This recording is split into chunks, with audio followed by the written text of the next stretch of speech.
Hello, guys, and welcome to another West March Guys live stream. I am going to be your DM tonight, and these are my associates. Um, I, I guess we should kick off with our first sponsor. McCarthy Farms actually is sponsoring tonight's live stream, which is pretty cool. Check them out. Massachusetts. Also, definitely not streamed by DiGiorno pizzas and that thing that you feed your animals with when you're not here. So No affiliation whatsoever. Let's just get right into it. Last we left off, our party was just kind of finally relaxing a little bit after a hectic couple months with their new dragonborn wizard friend Loratus. Heavy Neck was able to kind of dissect the book and figure out what the next step is for that, and the rest of the party was able to introduce themselves to Loratus's family. There was a little sad moment, but also kind of, proud moment when our boy Zilch discovered a new game called Dragon Ball. And so we're gonna finally pick up with the boat has been pulled ashore. You guys are getting all of the supplies that Loratus was able to bestow upon you just to be able to get to Asfa'eia. Loratus is sitting there kind of with a little smirk on his face watching you guys pack up. Is there anything you guys would like to do or say to Loratus, or I believe his wife's name was Maruta? She is there with you. There's a few Dragonborn kids that are running around throwing a Dragon Ball around, but is there anything you guys like to say or do before the ship, finally packs up and heads northeast? I'm good. I'm pretty good. All right. So look, I'm gonna all right. Who So are you speaking to? I'm just speaking. Okay. So I am gonna get so good at this game, and when I come back, y'all are toast. Ooh, we're shaking. And then they just take the ball and throw it away and go. Just kind of disappear. Not really phased. Actually, you know what? Roll an intimidation check. Okay. I'll say that for them, you got to be a 16 because they're already not really phased by you. 13. Close. Yeah, so they just kind of go, ooh, we're so scared, and they pretend bite on their nails, and then they get a red one throws one to a green one, and he catches it, and then they just kind of run off to go. Yeah, by the time I come back, it's going to be called Zilch Ball. So we'll see how it goes.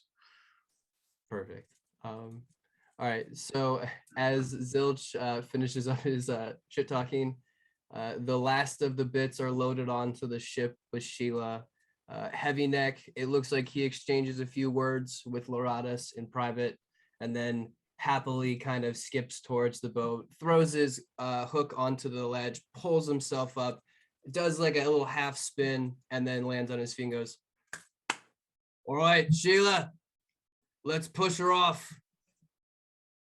Collins has the whole mast already pretty much laid out. He's behind the steering wheel, getting the rudder all squared away and dropped. And nice. Sheila, could you just make an athletics check with advantage as you push the ship out? Gotta be to 15.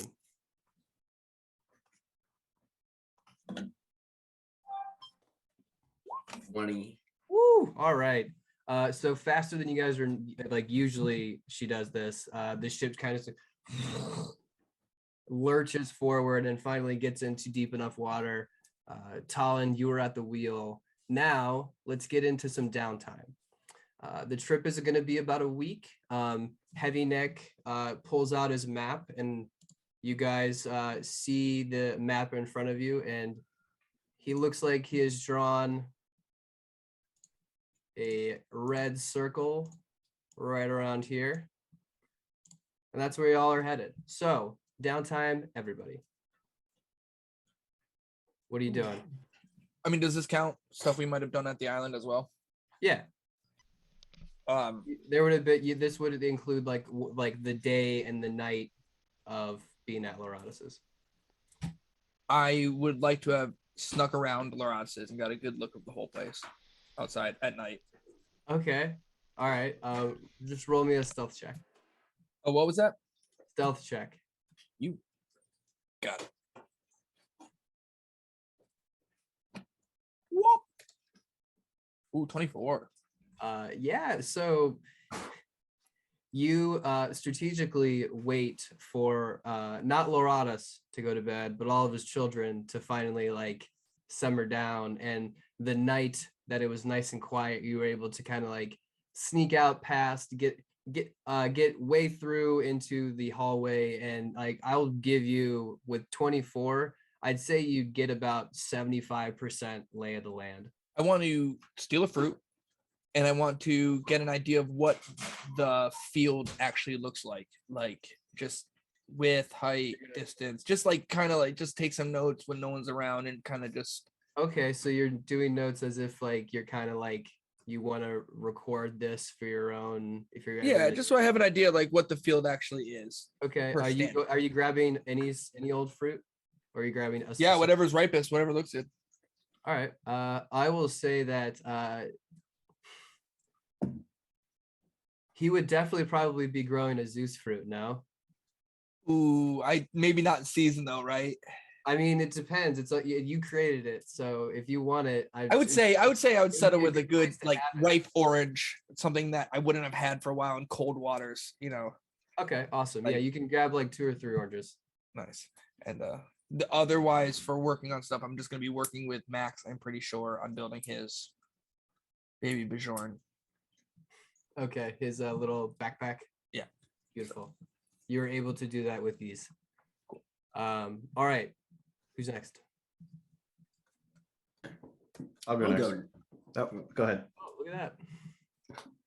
Sheila, So- let's go. So Sheila has on the boat established a bit of like a CrossFit circuit on the boat. So Okay. she now has the anchor set to drop a certain distance so she can do like battle ropes and rope pulls with it. No, you're talking about hanging Yeah, like anchor. hanging the anchor and just like pulling It's as quick as connected she to can. the thing. It's, I know, but it doesn't have like a release thing so she can pull it. Oh no, we could. It's just That's just how I assumed it worked. yeah. All right. So Either you, way. you could set up a. We need the anchor eventually. Oh yeah. She's just pulling it up and down. She's Okay, just fine, dinking the whatever. chain. Fine, whatever. It's just a heavy ass thing. But she's got that set up. She's got some timber set up and so that she can do all sorts of courses. Which Okay. that's perfect. and I'm putting Are that. you I just gonna want do my athletic? yeah. That's my last point, man. Oh, so you're finally gonna hit what? Expert. You did 15 weeks, not 10? Yeah, is that what it is? No, yeah, it's 15 weeks, not 10 weeks. Oh shit. Yeah. Well, I You're just getting gotta- there though. You're getting like there, yeah. you're starting to get real veiny in the forearms and in the shoulders. So it's just like you're getting real fucking juiced. Perfect. So- Yeah, I want to get my last point in there. Okay, Zilch. All right. So what skill would it be for teaching myself Dragon Ball? It would be athletics. It would be athletics. Game Cool. is primarily played using the athletics. Yo, bro, get with me. Word. All right. So you want to train? Yep. All right. Oh, Sheila is now like in personal trainer mode, just like going, Okay, come on, so to Zilch. describe the Oppo ball. The ball is made from a wooden core about the size of a medium creature's hand, surrounded by densely packed palm leaves, and then with a worn leather covering that like basically is braided around it. Okay. As you're picking it up, you could realize that if you wanted to, this thing would probably do some damage if you hit somebody with it. And it looks like there are little areas where they've dug their claws in, and you can see blood marks, like all like a little splatterings onto it. Sick. So that's the ball. All right. Yeah. So I'm like, Zilch is going to be like teaching himself this. Like he spent some time watching them play, and Okay. now he's going to pick up the ball and just like, yeah, I mean, he's basically just going to be playing alone, but like, But you're getting used to the feel of the ball, like Yeah. moving with it, throwing it, like you're actually, you're just kind of trying to get a feel for it. And his gears are turning. He's like, how can I translate this to the boat? How can I translate this to the boat? Absolutely. All right, so that'll be athletics. Athletics. Cool. And I will say that you can just make a mark that you are proficient with that ball because you spent like a week playing with it and like learning it. So all right. How do you spell it? Apo, A-P-O. A-P-O. Okay, awesome. Apo. All right. So, Fiera, it's been a while. It's been a long time. What's up? So I'm intrigued because I have in my notes that I was working on nature, but I feel like that was so long ago. That was around Metaposse. Yes, like many weeks ago. So When there was nature to when there's inspect. nature to inspect. So I feel like he would have been very intrigued by this new sport, especially if he'd never seen it before, considering he feels like he's well traveled and having not seen it, he's like, Yes, this is a very fringe sport, so yeah. you recognize it at all. So with that being said, he's probably been like trying to like play it cool, but slowly watching Zilch and like quizzing him on all of the different things that he's doing. Okay, all right. And I'm gonna also start working on my athletics, but it's gonna be real awkward looking. He's like Real clumsy. Like a dog in a van. Zilch would for sure welcome somebody to come play with him. I was gonna say it's very slow going at first. Fiera's probably like, so how does this go? I'm asking more out of a science perspective, and then probably like by the end of the week he's like playing catch or whatever, and like Nice, because perfect. yeah. I would just make you like stand in the goal while I like tried to hit the ball at the goal. Yeah, Classic right. older brother. Stand there really quick. Just try and block it. Yeah. Fiera's got like a black eye the next day. Yes. Am I doing good? Yes, you can. Because of if you're gonna like study it and then do that thing for a week, you can add the athletics, and you can also put down that you are proficient with like playing the sport. All right, cool. Perfect. All right, so that's everybody. All right, so the week goes by. The sailing is it seems rather quick. And when, over the past couple of days, you hear Heavy mentioning something about Loratus being right about these currents being like a lot faster than most. So while you're going down, they're called the Delostros Straits. It's tall, and even you notice that like when you're at the wheel, you kind of have to be present. Like the current may pull you off to the right and you may not be ready for it, but you're able to make your way down the Delostros Straits and then through the Great Nicky Channel, which the Great Nicky Channel is so large that if you're in the middle of it, which you guys kind of are, you can't really see where the ends are. It's that big. So you guys are able to cross through this massive channel, and That's then big. finally you see the water start to calm down, and it starts to get really clear, really blue, and you find yourselves finally a week later in the Zestos Bay. And as you finally get into this bay, it is about the last couple of hours into your trip, which you guys were able to time it up so that it's about midday. And as you guys approach going in hopefully the northeast direction, you guys are finally able to see ships off in the distance. And it looks like from the looks of it, it kind of is like you get kind of a fishing vibe. And as your ship finally gets within kind of seeing distance of this other ship, you hear a loud like just straight at you guys. Am I sailing or? Yeah, I would say you're at the wheel. Heavy's next to you, but kind of just like slouched over the railing. You're gonna hear, "Oi, Zilch!" Muted. What? Are you in the crow's nest? I'm assuming. Yep. And All something right, just can woke me you up. can you take this? I'm gonna hold up the eyeglass and tell me what you see with that ship.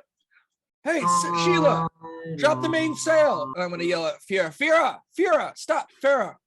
Just put the ball down. But Right. okay. Yeah, Hold on. Zilch flies down, grabs it, and then flies back up. What do you? Yeah. All right, let me know what you see. I'm gonna bring us about on the port side.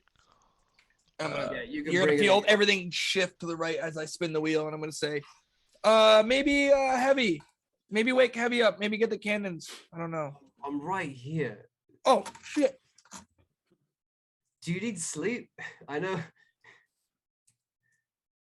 I'm Just okay. kidding. No, Okay. Talon, it's fine. Just make sure you get us right. Like, just go for that ship because they want something.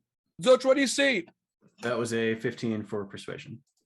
Persuasion. Oh no, perception. Sorry, No, you're fine. same difference. So as you extend your telescope, you can see that this is definitely a fishing vessel. Off the back of it, it looks like there's like kind of a wooden wench system, and there's like a tangled mass of nets that are disappearing into the water. As you get a closer look, you watch as it's full of like probably about 10 or 15 fishermen on top of like on deck. And you watch as one of them looks like it's communicating with one, and then you watch it just dive into the water, almost like in your direction. And as you wait for a little bit, you watch it almost dives, it jumps out of the water again, and then back in for a little bit. And it looks like there's someone swimming directly at your ship, and And it's couldn't like be more than like 2 minutes away. It's like a humanoid Yeah, person. a dark blue, like kind of like real dark gray, bluish skin, Okay. and like piecemeal sort of clothing. Kind of reminds you of Finn. We got a fish guy like Finn coming Like a at us. person? Yep. How fast? Pretty fucking fast, dude. Can you stop? Can you hold people? I don't know. Hold on. Get to the front of ship. Hey, Fiera, Sheila, get to the front of ship. Back up, Zilch. I'm gonna slow this thing down. I'm gonna like, Sheila, drop the masts. Why, yes, I can. Drop the masts. If they get anywhere near this ship, Zilch, I want you to tell them to stay back. Well, I'll let him get on the ship first before I do it. Deal. All right, so you guys prepare. It's like I said, it takes about 2 minutes before the body is continuously, leaping out of the water, and then couldn't be more than like 15, 20 feet before you watch a female-ish sort of figure dive down deep and then completely jump out of the water, clear the railing, and then kind of not superhero land, but her knees give. And as she looks around, you can see, if you open up your handouts, you will see Caroline. She is a dark. So neat. So Caroline is a medium-sized water elf. Her skin is dark blue-gray, and she has white spots that start to get a little bit more concentrated as they get to her midriff. She's wearing a thick leather utility belt that looks like it has a bunch of like different pockets that have been sewn onto it, covering her very short light brown shorts. It looks like she has 3 or 4 different sets of straps that look like they've been attached to her hips, but then they're like wrapped around her neck and then around her side. And it looks like it's holding together this like white, like kind of yellowish sun-stained tunic that's complete, doesn't have the sleeves on. The only weapon that she has looks like she has a little ankle dagger that is just sitting like right on her right calf. And she looks at you with these like almost piercingly yellow eyes. Hi, hi, my name's Caroline. It's nice to meet you. I come in peace. I'm not here to hurt you. Oh, thank God you speak common. I thought I was gonna have to translate, and we were gonna have to get Finn, and you speak common, so we can just have a conversation like normal people without killing each other. Let's let her talk. Let her talk. Who are you Okay, again? go ahead. I am coming to you a little bit under duress. Okay. Calm down. What's happening? Stand back. That's my fishing vessel. I'm Okay. the head of the fishermen for the city, and I'm currently sitting on a catch that could feed the entire city for about a month, and I cannot lose it right now. And so I kind of need someone who can help me, one, get it unstuck from underneath the water, and are you guys good at handling sharks? Does she seem legit? Roll a insight check. Insight? I don't know if I'm good at that. Can I also roll an insight? Oh, I'm okay at it. I just also want to do it. No, you're fine. Go for it. What? 26? Good roll. With a 26 and a 19, you both can glean that she is not bullshitting you, and there is like earnest in her eyes with like, I'm gonna look at her. Decision if we're gonna do this, because I'm gonna look at her and I'm gonna go, we can help you, and we have hands to help you, and we can get that out of the water and onto the shore. However, oh my God, thank you. What is in it for us? I mean, listen, we're altruistic bunch. I'm gonna point to Sheila behind me. I'm gonna say, however, you guys can basically name your price if you help me get this food back to that city. I'm gonna look at the rest of you guys and be like, I don't know, guys, what do you think? Well, it's like cringeworthy as this conversation is going. We'll do it for gold. What? Oh, can I? Just a quick question. What exactly do you need from us? So when I went down to investigate, the big net is like, it looks like it's hooked onto a rock, and there's some other rocks, like we must have hit it while we were trying to turn around and clean up the rope, and now it's pinned down. So I got to figure out some way to get it unstuck, and I got to deal with, there's fucking sharks that are coming, and they're eating up all the shit because it's fucking easy to chomp. Okay. Heavy neck. Huddle it. Stay on the fucking boat. I'm gonna huddle everybody in. All right, guys. Heavy neck stays on the boat. No sharks for heavy neck. Not doing that again. No, I'm not doing that. You guys, you know what? You guys. Heavy neck, what do you think? 100 gold? Let me hold on. So she is going to she's gonna look at Heavy Neck and go, look, we could do more than that.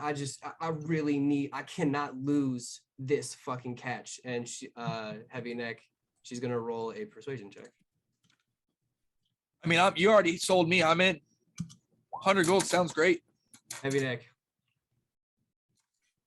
Sounds easy. My four best men can do it. Tolland, go get Sheila, go get Zilch, and he's gonna look around and goes, Fira, you're up. Okay. I thought you said best men. Okay. Yep. Sure. Let's do this. My best fucking men. Let's go. I mean, okay. Damn, All right. I Yep. grumble as I walk do up. love swimming. Looks down at his like hooved Hooves. feet. Yeah. Hey, yeah. How about you cover us from the boat? Take out any sharks getting near us. No. I'm going in. If we're doing this, Alright. and like as he says that, he's going to like take off his one vest, and that's it. He's like, I'm ready. Anybody? As you start doing that, I'm gonna tie a rope to you and then tie it to me. Anybody? That'll work. Anybody know how to breathe underwater? I do, but I cannot.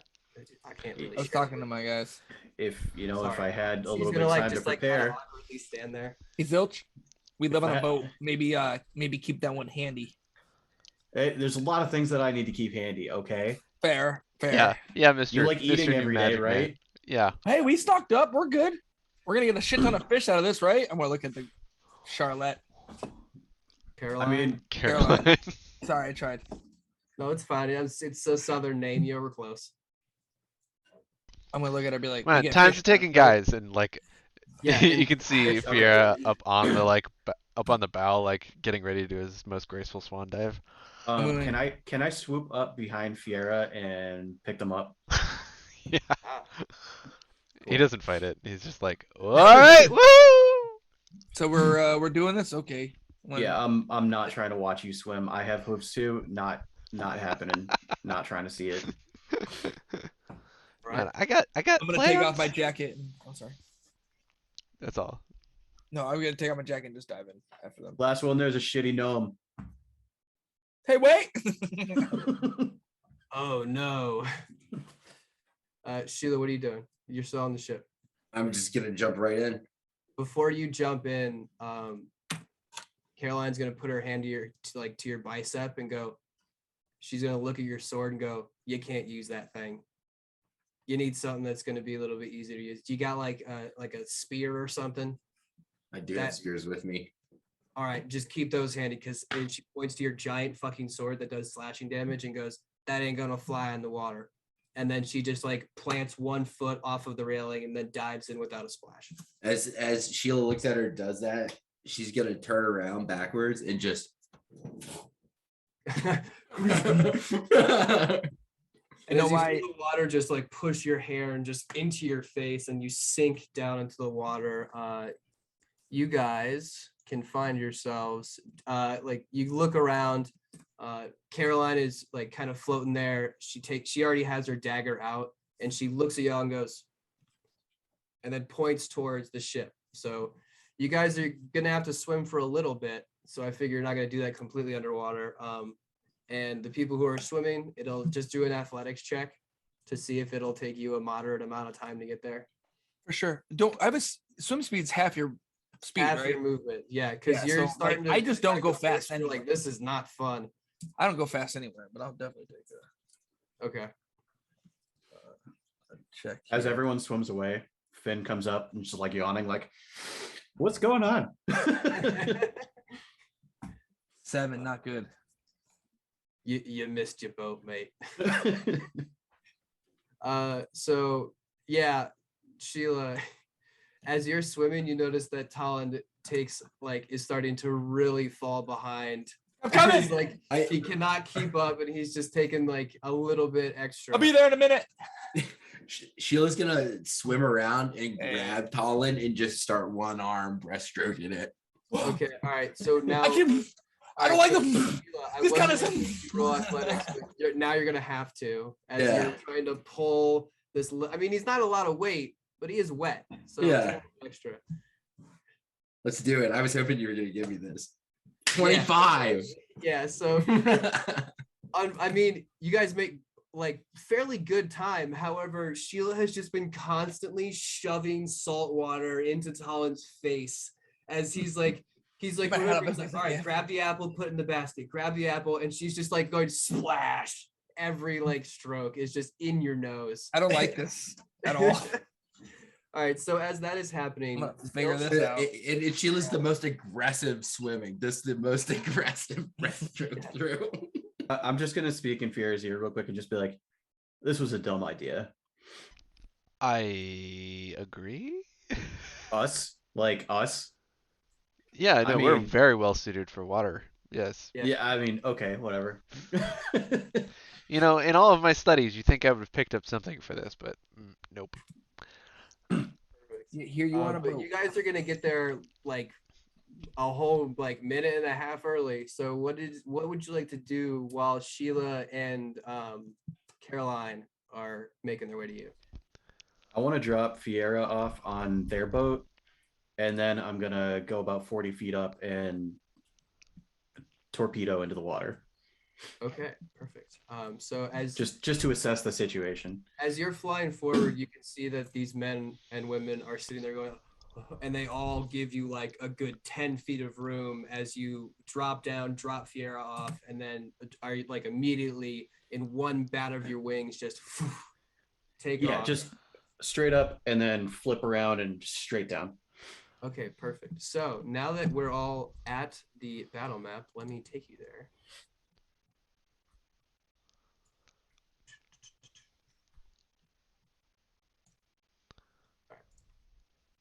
So you are coming in from the top right. I'm pinging it right now. Okay. Want us to put ourselves on there? You guys can all put yourselves on the map. Fierre, there's the back of the boat, which I'm assuming is where you're over here.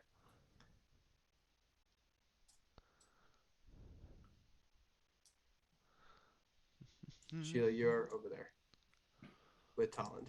Yep, perfect. Zilch, you would have been probably like around here as you're starting to get up and over.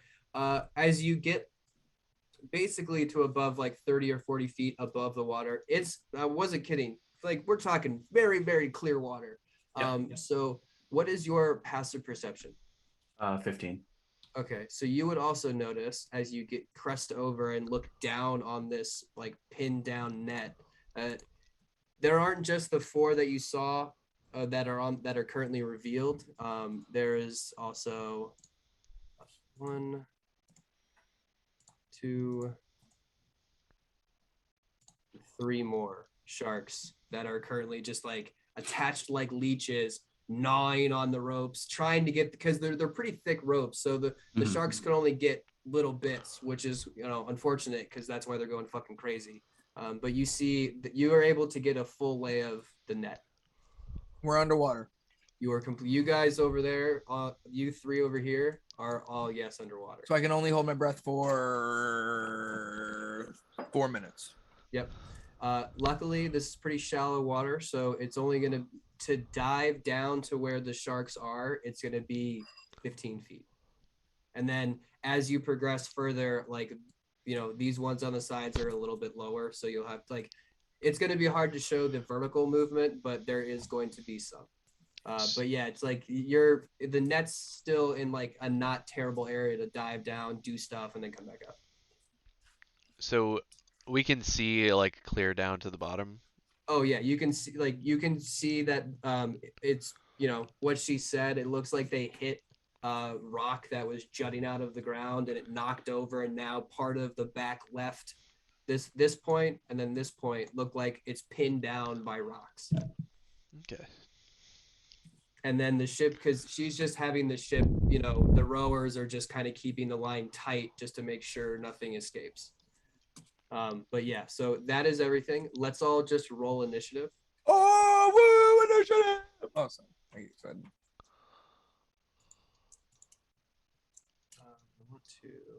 Oh, wait. Is the DM tracker your initiative macro? I think. I don't know. It says Dex modifier. Is that right? No? Yeah. Oh, man. I've seen it. I didn't know what that was.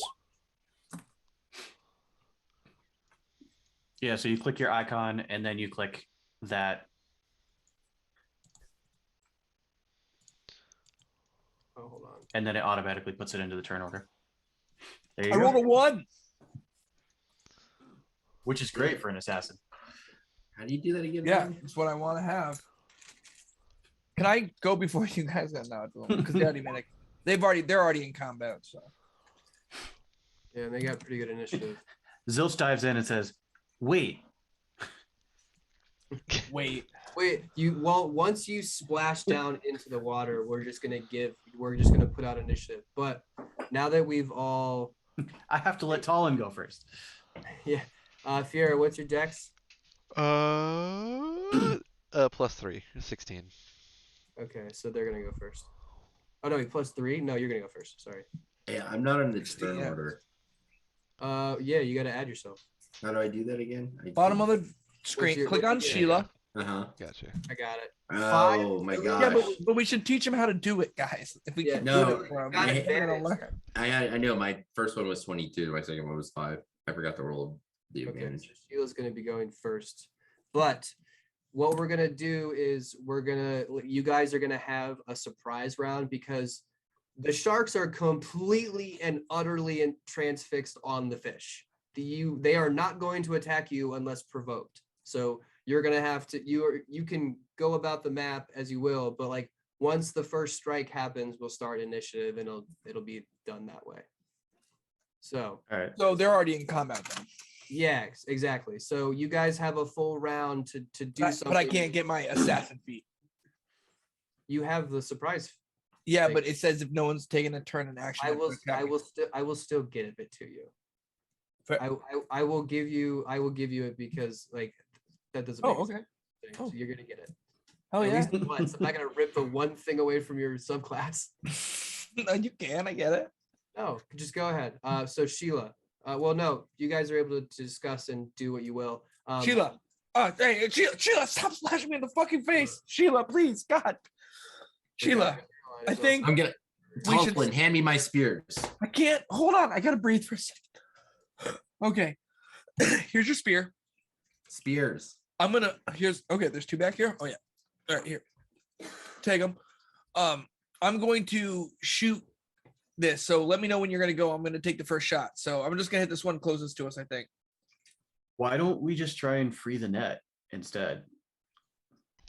Yeah, what he said. Because Colin, Why do we gotta fight sharks? I'll You're swim right. up to Hey, the you know one what? you're gonna shoot, and I'll just jump it with my spears. you know what? If You know what, if Zil? we can get the net up like above the water, then I can get on it and I can mend the rope. Okay. That sounds great. Let's do that. So why don't Sheila and I go for this first rock and try and get it up? Okay. I'm gonna tread water above you. Let me know if you need any help.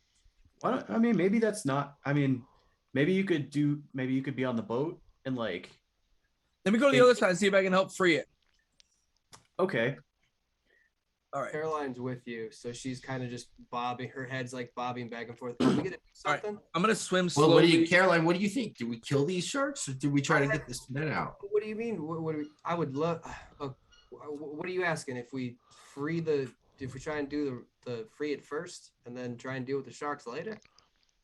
I don't think we have Yeah. to deal with the sharks at all if we free the net, right? I mean, I find gladiatorial piss, not sharks. Unless you want to like eat All the right. sharks. I mean, we're gonna have to try and like sneak around, and then your strong ass is gonna have to lift that rock off because I might be able to do it. Let's do this. Let's go over there. How about this? All right, Okay, guys, I got a plan. Okay, wait. I will shoot one of those sharks and get the attention and draw them away from the net. Okay. You free the net and get it up. Zilch, when the net's freed, you come over, scoop me up out of the water. Bingo, bango, ready to go. You are depending an awful lot on how quickly we will be able to move that rock. But okay. How about Zilch, how I about think this? you I got this underestimate idea. How quickly Sheila can get some rocks off. I'll go with So Tolland. we're using Tolland as bait. Got it. I'll go with Tolland and I'll get him out of there. Okay. I dig Alright. that. Okay. So You guys, are you ready? Joe. all right. So Good. Caroline's gonna look at. Caroline's Sorry, gonna look that's at- how you say it in Gnomish. Fiera. I will get on your shoulders and I'm gonna shoot the. Oh, I'll that's shoot- not happening. But we can even level. What is All right. going on with him? Is he okay? I'm not as strong as Sheila. God, I'm getting a weird accent. I'm not that strong. You really don't want to be on my shoulders. Listen, we'll. Now, are these rocks like sticking out of the water or no? No, they're under the water. I just couldn't figure out how to put do a half underwater. We can bring a boat. No, that's Yo, fine. let's bring the boat. Can we bring the boat closer? Well, yeah. Then Our I'm boat. afraid that's gonna make the holes in the net too big, and then the sharks are gonna be able to get more food out. I gotta save as much as this food as we can, and I don't They're have just time to right explain this whole why. time. They're just tearing into it. Yeah, and we need to move. All right, I'm gonna shoot him. I'm just gonna shoot him, and then we're gonna swim. All right, I'm gonna just. Wait, big girl. What's your name? Sheila. Sheila. All right, you're gonna come. Let's dip over here, and then we'll try and swim around to at least the smaller rock that I know of. So before you go shooting, let us. Oh move. wait. All right. So, Sheila, you can go ahead and move yourself probably to about here. Any further, you're gonna have to probably roll like maybe actually, like if you get to about here, you might start provoking these things. So this is Okay. about as far as I'm willing to go. All right. Well, what now? And she's just kind of like sitting there waiting. She'll just like Where'd kind she? of wave her hand outside of the water. She's over here now. I'm gonna tread water over here. Fiera, where are you? I'm gonna hop in and swim towards. I'm gonna hit this one. You hit this one, Okay. and then we'll catch them. The rest of them on our way back, and then we're hightailing it out of here. Okay. All right, here I go. That is how far is that? Hold on. All right, I got 80 feet Okay. with my so crossbow, my short bow. Currently, what you're like wading water and trying to shoot your bow into it. Yep. Okay. Or I'll go underwater and do it if it's easier to be steadier, because I don't have disadvantage with piercing underwater. You just have up to your short range. Yes. So I will tell everybody right now, the rules for underwater combat are as such. When making a melee weapon attack, a creature that doesn't have a swimming speed has disadvantage on all attack rolls unless that weapon is a dagger, a javelin, a short sword, a spear, or a trident. A ranged weapon attack automatically misses a target beyond the weapon's normal range. Even against a target within normal range, the attack roll has disadvantage unless the weapon is a crossbow, a net, or a weapon that is thrown like a javelin, a spear, or trident. So the short bow gets disadvantage? Yes. Which you will notice once you like when you shoot this thing into the water, the arrow just starts going. Well, I go crazy. underwater and shoot it. Yeah, but it's still gonna get like it'll catch currents you can't even see, and it's fucking wily. I'm still doing it. Yeah, no, go ahead. And then also creatures and objects that are fully immersed in water have resistance to fire damage. Pretty obvious. And then that's it. Okay, here I go. You ready? Oh, make your 3. shot. So it's advantage, disadvantage, so straight roll. So straight roll. Let's go. Who are you aiming at? Cancel this fuck. I have to get my clicker. That you saw it. That fuck. This one? Okay. And here I go. You have to beat that is a hunter shark, so 12. Ooh, nat 1. Oh no!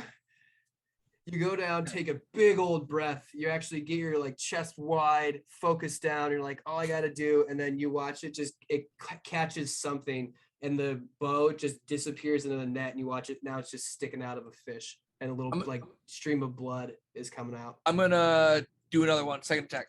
All right, go for it.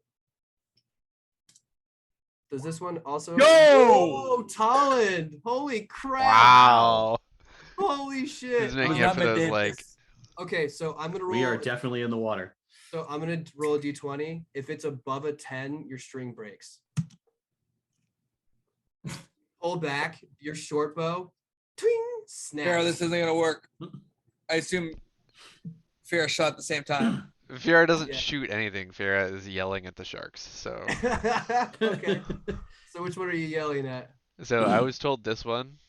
Okay, go for that one. So I'm gonna move a little bit closer, so I'm within range. And then I'm just gonna be like, "You stupid shark! You couldn't eat a fish if you wanted to." As it's eating a fish. And I'm guess gonna I could. cast vicious mockery at it. Okay, perfect. It takes 5 damage. 5 damage. Awesome. Yep. That's amazing. Hold on, don't I have to save? Nope. Wait, Wisdom maybe. save? Yes, there is a save. It is So- yeah, you're right. What, wisdom save? Yep. DC wisdom DC 16 wisdom save. Wow. Uh-huh. It's like, fuck yeah, I'm eating a shark right now, you fuck. It's, yeah. Otherwise, Italian. I'm gonna look at Farrah and be like, that didn't work. Oh, what are you talking about? Look at it. It twitched. It rolled It's below a just 16. going insane. I'm gonna show him my bow and be like, plan B. I'm gonna like wave over at Sheila and be like, I'm just gonna go for it. And I'm just gonna swim in and look at Farrah and be like, I'm just gonna stab this fucking thing. And I'm just gonna stab this one right here. Which one? All right, Right there. go for it. As you, I'll say that you were able to, you're gonna have to, because you don't have a swimming speed, right? Y'all say you just can get within melee range of this thing. What are you attacking with? My dagger. Okay, so because your dagger is allowable, you actually get advantage because this thing is preoccupied with the net. Final. There it is. Oh, and I rolled another 1 though. Oh my god! All right. So yeah, roll your damage. I had I had crit on it anyway. I don't get the 4 times the damage, do I? No. No, it's 10d6, 11d6 plus 5. Jesus. Okay. You find an opening where its tail whips up, like basically whips around your face and just exposes its entire gill system to you. 41 take your damage. dagger. Oh my god! You don't kill it outright, but you just bury your dagger into its gills and then rake it across the side, splitting open another good foot of this thing's jaw is now open. Second attack. Go for it. Another crit. What is this? Okay. What? I can only roll 20 or more. You can only roll I'm one just gonna center. replace your dice with a quarter. You just flip it. every time. Seriously, I'll take it. All right, so this That's 4 plus 5, so 9 damage. I was gonna say that plus your you don't get sneak attack, but it So doesn't matter. it's 2d6 plus. It Oh had- no, no, it had 4 hit points anyway. So as you start pulling your dagger, it stops for a second, and then you just like give your shoulder one good heave, and you just snap the jaw entirely, and then you just carve right up to the dorsal fin, and it releases, and then floats there dead. I'm gonna look back. I'm gonna swim to the top and be like, Fiora, I got one. Let's gotta swim away. And I'm gonna start swimming away as fast as I can. But That was your action and bonus action and my movements to get to the top. You don't have any more movement. Oh, that's it. Then I'm done. Yeah, so you get. I mean, you went down there and just fucking gutted a shark in one turn. So, very good. It is now. Let's the top of the round. So Sheila, it's on you. Is this shark by the rock still like doing So his I'm thing? completely unharmed, doing nothing but trying to eat. Unharmed. It took 5 damage. Thank you very much. Oh yeah, sorry, it took 5 damage. I didn't. No, it didn't. It I saved. think No, it Sheila. saved. Rolled Yeah, a 15. it. It was a 16. Oh, right. Okay, my bad. Oh, my bad. God, give me what I can get, guys. No, you're fine. You're fine. It's just... I think Sheila seeing Fiora's contribution just being so maximal to this whole scenario situation, and Talon just killing it. Sheila's not going to try to sneak anymore. She's going to just go attack this thing. Okay, go for it. So she wants to have both of those spears in her hands. All right, so she's swimming. Yeah, and so she's gonna swim, and she's gonna like do like a full lunge with both of them in her hands. How much movement do you have? 40. Oh yeah, so you can swim, and you're gonna use all of your movement to get down to the shark. Yeah, and right as like she like is getting ready to like pounce, she goes into a rage with Reckless. Beautiful. All right, so you get advantage.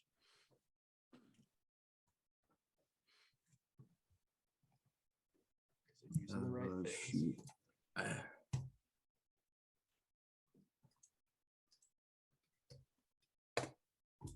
22. Hits. Do I have to roll if I'm doing like a 2-hand attack? Do I have to roll for each one? You get 2 attacks. What you're doing is you're using one hand to attack with one twice, or one with and then the other. Oh, so it's just 2 attacks anyways. Yeah, you can't do. You can't like just do it at the same. No. All right, it doesn't matter. I'll do another one. If you do both hands, that's 2 attacks. All right, that's cool. I just didn't know. That works. Oh yeah, you're good. So So I'll just roll the other one out then. Yeah, go for it. That hits as well. All right, and so It's right in the back where the. I have a question though about that real quick, and just to be a rules lawyer. Is it fighters who get 2 attacks and then can attack once with their offhand? I believe anybody can attack with their offhand as long as they have a finesse weapon in their offhand and they are proficient with it, I believe, Gotcha. and they have 2 weapon fighting. I got you. Yeah. I have 2 weapon fighting. Yeah, so you're fine. So that means that if you have. So can't you take 3 attacks though? Then Yeah. I guess is my point. Because you get 2 attacks with your attack action, and then an offhand attack. Weapon. No, okay, fair enough. The Sorry, other thing is you'd have to rage as a bonus action. you have the rage as a bonus action, so he only gets 2 attacks. So yeah, Next turn, he could get 3. If it's a finesse, I don't know. I'll let Adrian Hold on, I'm handle it. looking it up right now, guys. Hold on, sorry. There is a weird rule with it where I don't mean to be a rules lawyer, but I want to get him. It's a versatile weapon. It's not a finesse weapon. So yeah, you wouldn't be able to use it for your offhand attack. I understand. It's fine. So all right, both your attacks hit though. So roll your damage. And then a spear is 1d6 piercing plus your strength and proficiency. 13 whole points. Oh, hold on. I gotta add 3 for rage, so that's 19. Yeah, so 19 points. Yeah. Nice, dude. So you bury both spears right into its back, and then right when you pull it out, it almost like volcano shoots blood out into just the surrounding area and is starting to like spread. So good job. Oh, and I have a question, dude. Does the blood of the sharks attract the sharks to itself? You're about to find out when it's their turn. All right. So is that it? That's 2 actions in your movement, and then your bonus Yep. actions. Yeah, you're good. All right. So now that it is all of the hunter shark's turn, Sheila, you've attacked this shark. I'm going to roll a d20, and if it's above a 10, that shark is going to realize that there is an easier meal out there. All right. So this shark over here, it looks like it has released its jaws and then kind of just does that little nose raises a little bit, and it looks like it's coming straight for you. It is actually going to, because it smelt the blood, is going to roll and then just straight up attack this other one in a frenzy. Hits, so, oh, still hits. And it is going to just completely rip the dorsal fin off of this thing's back and is now like chewing it. And this one is dead. But now that this shark looks like, as it's like gnawing around, its mouth opens and it looks like it sees you as well as a threat. This one, same thing, is gonna keep eating things because it's a shark. This one, 13. So Talon, a little bit of the same, a little bit. You have basically destroyed this carcass. As the shark is moving towards that carcass, you are in the way, so it is going to engage you. As it swims up, eyes dilate. It is going to make a bite attack at you. Make its bite attack. 13. Misses. You just barely get your torso out of the way as it snaps shut. That's all. Oh, wait. What the fuck was that? You have all your hit points, right? You haven't been hit. Not yet, no. Damn it. All right. So yeah, you're fine. And then this last one is going to do the same thing. Just rolls a 10. So I can't decide which way to go. So Sheila, this one's going to turn its head and it looks like it's coming basically towards you as well. But it's going to use all of its movement, and it looks like it's going to eat that carcass for a little bit, but nothing towards you. And then that means it is now Fiera's turn. Okay, seeing that there is now a shark attacking Talon, Fiera is going to be like, I got this. I can do this. So 5, 10, or 5, 10, 15, 20, 25, 30. Half movement. Yeah, I'm doing 10 at a time. Oh, you're So dashing. seriously. Well, no, I was trying to count both at a time. So Oh, okay, sorry. 5, 10, 15, 20, 25, 30. And then I have 35 feet of movement. So I'll give you an extra one if you want it. can I go 2.5 feet? Yes, you can. Well, you will split it just right there. That would be right. It's really whether or not I get flanking, so I'll leave it up to you. You will get flanking. Okay. And then I'm gonna pull out my dagger and my rapier, and I'm gonna try and slice up this thing All right. into water. Roll, So roll with advantage. yeah, get it. Yeah, with 2 piercing weapons.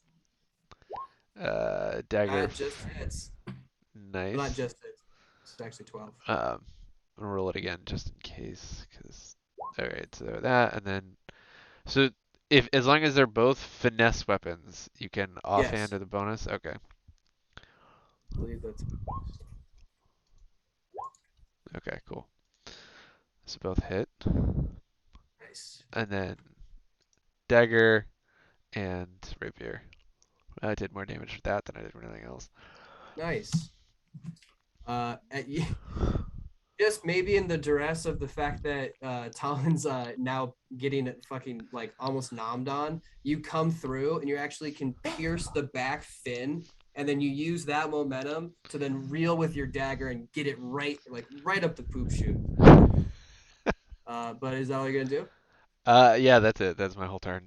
Okay, cool. Caroline is gonna see this and go, "What the fuck? I didn't sign up for this. This is shit. and is going to swim over here and kind of. You signed up for this. You signed us up for this. I know she's trying to assess the situation and trying to figure out the best cause of action. Because she can't fight, unfortunately. She's. All right, but she's just gonna move there, and she's going to roll a perception check. Oh, it has to be light. Help. Oh man, she's panicking. Caroline, it looks like if she could be sweating underwater, she'd be doing it. All right, so that means it is now up to the Hammerhead Sharks. This one is dead, and this one is gonna roll a d20 to see if he gets interested. And he's not interested at all, besides trying to get this fish. So now we are up to Zilch.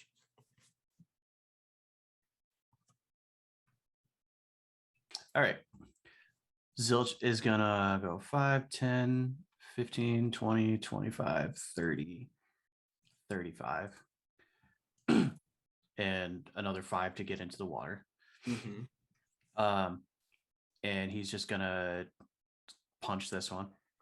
All right, cool. You swim down. This one? Yeah, the one that I have advantage on. All right. Yeah, so it'll just be a straight roll. Okay. First one is a 12 to hit. Hits. The 12 hits. All right. Second one is nice. A 16 to hit. I'm gonna spend a key point. You grab its tail, kind of squared up, and then just give it like a poof, poof, right in the back. Let me roll the damage for that.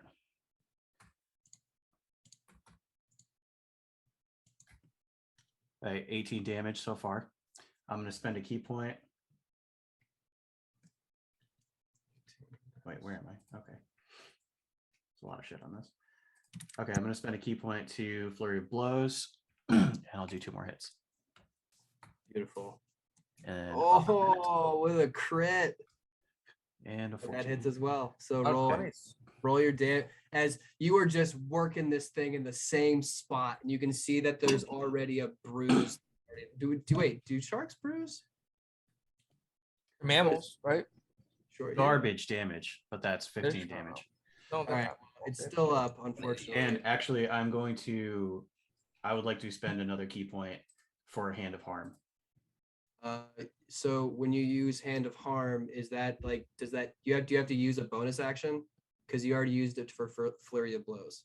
When you hit a creature with an unarmed strike, you can spend 1 key point to deal Oh, extra hell yeah. 1d6.5 Do necrotic it. damage. Fuck yeah. 1d6 plus 5, yeah. And that is 6 necrotic damage. Oh, and finally, with your last punch, it's not dead yet, but you can see that your necrotic energy is just caused this like almost ripple that courses through it and leaves these little rings. Nice. It is barely up after that.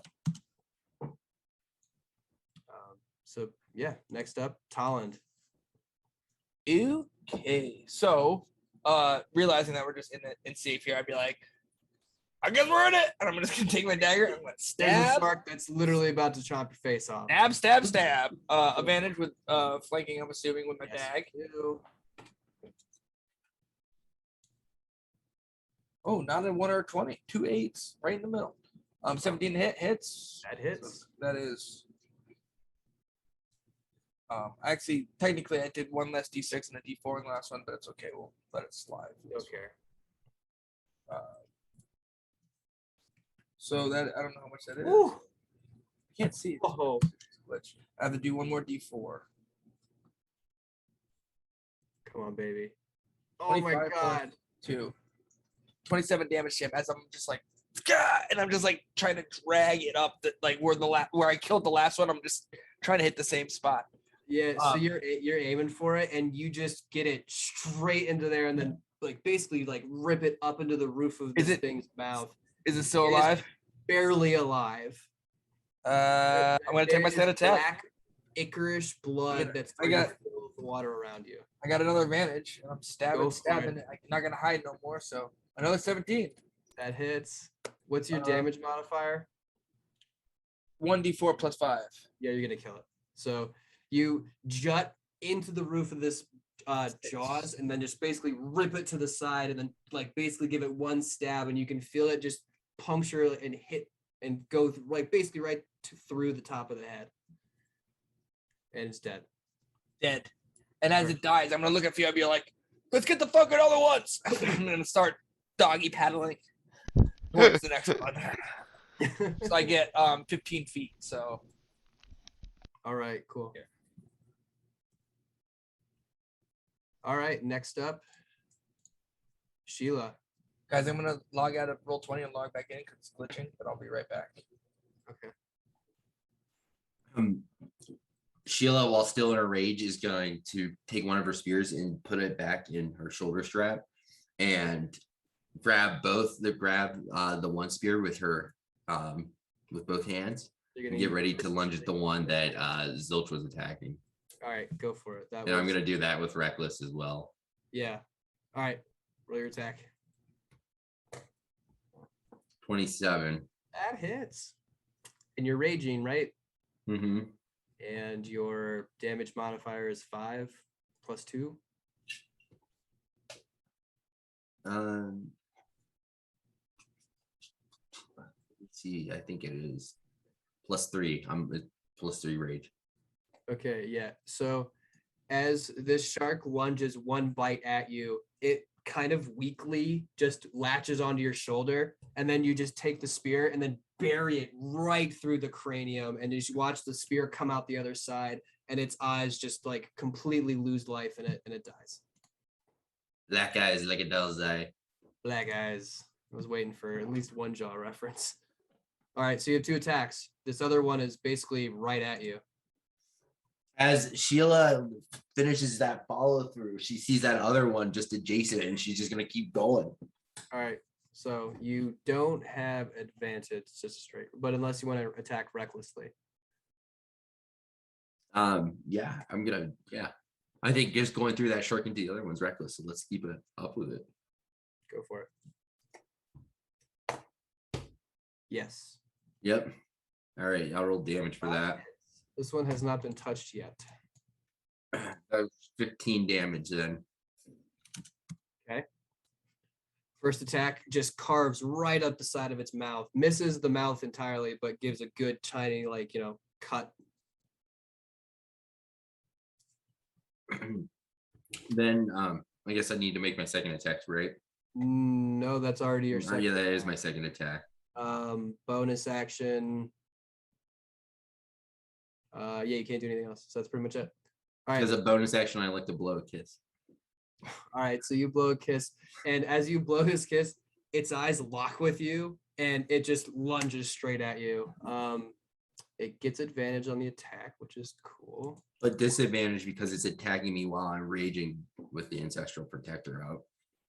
I thought that was anybody else other than you. Yeah. No. Oh, yeah, that's right. So, yeah, never mind. Oops. All right, so the 18 hits, so you're going to take 13 piercing damage, halved to 6. And that's all that one's going to do. This one is going to still really just nom him down. And that brings us to Fiera. All right, Fiera is gonna see the movements Talon's making and gonna be like, all right, I guess we're just gonna take care of this the old-fashioned way, and he's gonna go 5, 10, 15, 20.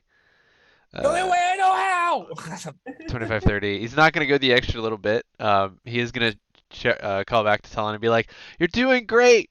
I believe in you." I'm gonna use my bardic. Captains of the swim team. I'm gonna use one of my bardic inspirations, and then after I say that, I'm gonna look at the shark and be like, "You know what, shark? You're going down." Wait, you give me a bardic inspiration? Yeah. Oh, and sick. What is it? So it's a as a bonus action. For 10 minutes you can use a D8 on a attack roll, saving throw, or ability check. Ooh, exciting. And then I'm gonna look at the shark and be like, "Shark, you're going down," and I'm gonna cast Visage Mockery at it. It fails. So it takes as it's like 4. What are you rolling? Psychic damage. Yeah. 2d2, 2d4. and it has disadvantage on its next attack. Nice. So And yeah, that's it. that is it. Beautiful. All right. Seeing as these people are risking their lives, she is going to have a bout of courage, and she is going to swim. I believe she has the distance. Yeah. She is gonna, Sheila, you're gonna watch as this blue-white streak kind of like just shoots over your head, and she's gonna get onto the other side of this thing and just try to attack it with her dagger. As she just like kind of shakily, like goes to lunge. She's going the distance. Yeah. I'll give her a +2. Nice. And then that is 6 damage. She is helping as she barely can cut off the tail, like not off, like cutting off the tail, but she's able to get her dagger and just like kind of like rake it down the tail towards her. It's still up, surprisingly, which means that it's now the Hammerhead guys who was just insulted. Let's, you know what? I'll give him advantage because you insulted him to see if he's gonna like change course. Natural 20, baby. Guess who's coming straight for you? Oh yeah, did my job. Get him. Now Give I'm it to regretting it. For some reason, it completely understood you and like it was like that guy. It's that guy right fucking there, and his eyes go completely black. It is going to go straight. There you are. Boom. And in a frenzy, this Hammerhead is going to make With 23. disadvantage. Get wrecked. Blocked. As this thing's like, I'm not a bad shark. I'm not going down. Fuck you. And then it just like completely misses you and is gonna end up on the other side of you, like in doofus. It's because it knows deep down that it is a bad shark. Yeah. You really rock this thing to its stupid head. All right, so that's its turn. Zilch, you're up. Okay. 5, 10, 15, 20, 25, 30, 35. Oh God, it's so far away. If I wanted to get out of the water, would that be what, 5 feet of movement? If you're at shark level, you're actually 15 feet below water level. Ah, shit. All right. Yeah, if I'm that low, I probably wouldn't even see Fiera anyway. No. Ah, shit. All right. I'm gonna go for the shark then. All right. 5, 10, 15, or 5, 10, 15, 20, 25, 30, and punching. Go for it. I'll give you flanking just because Flanking you just to got give this. it a straight You got roll. this thing surrounded. So 2 straight rolls. 13 That hits. and 19. Both hit. Damage. And that is 18 damage. Okay, sir. And You're- how's it looking before I do my bonus action? And you can feel it's like the rib cage is completely imploded, and like you punched basically into its body now, but the skin is still holding. But it's basically like you punched a hole through it. Okay, cool. On the inside. But it's still up. Then let me do another one of them flurry of blows. Mm-hmm.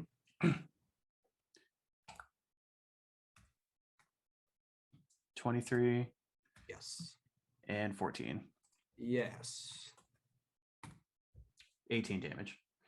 Work in that same spot. You feel the skin finally tear as you're basically down to your elbow. Your fist disappears. And when you pull it out, you just instinctively pulled out some of its intestines. And it's just kind of floating there, but it's dead. Nice. I'm going to use my last 10 feet of movement to go 5 feet up towards the surface. All right. So you use your wings. You're like, God, this is hard. And you're only get like 5 feet up. Yeah, trying to kick, but I have hooves, so it's not like a thing. Too bad you don't have my feet. All right. So next up is Tolland. Fier is about to get nommed. You're muted.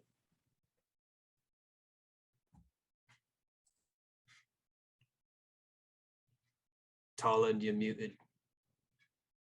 So I'm going to go out there for so 5, 10, 15, 20, and I'm going to jump on his back.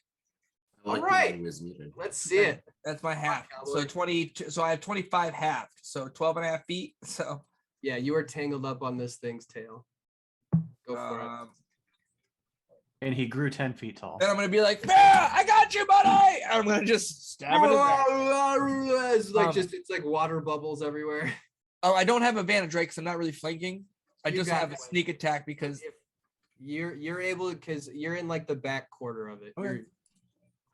I'll take it. I mean, you're gonna get a sneak attack anyway. 25. Yes. So here's my 5d6. And wow.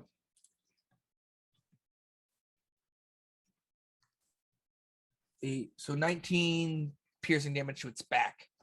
As I'm just like, and like just looking for that weak spot that I've been looking for all day. The blood is starting to pour out. These little tiny slits that you're making. You said 19. Okay. 19. So it's not looking great after that. I think with that bonus attack, I might as well. I'm fuck it.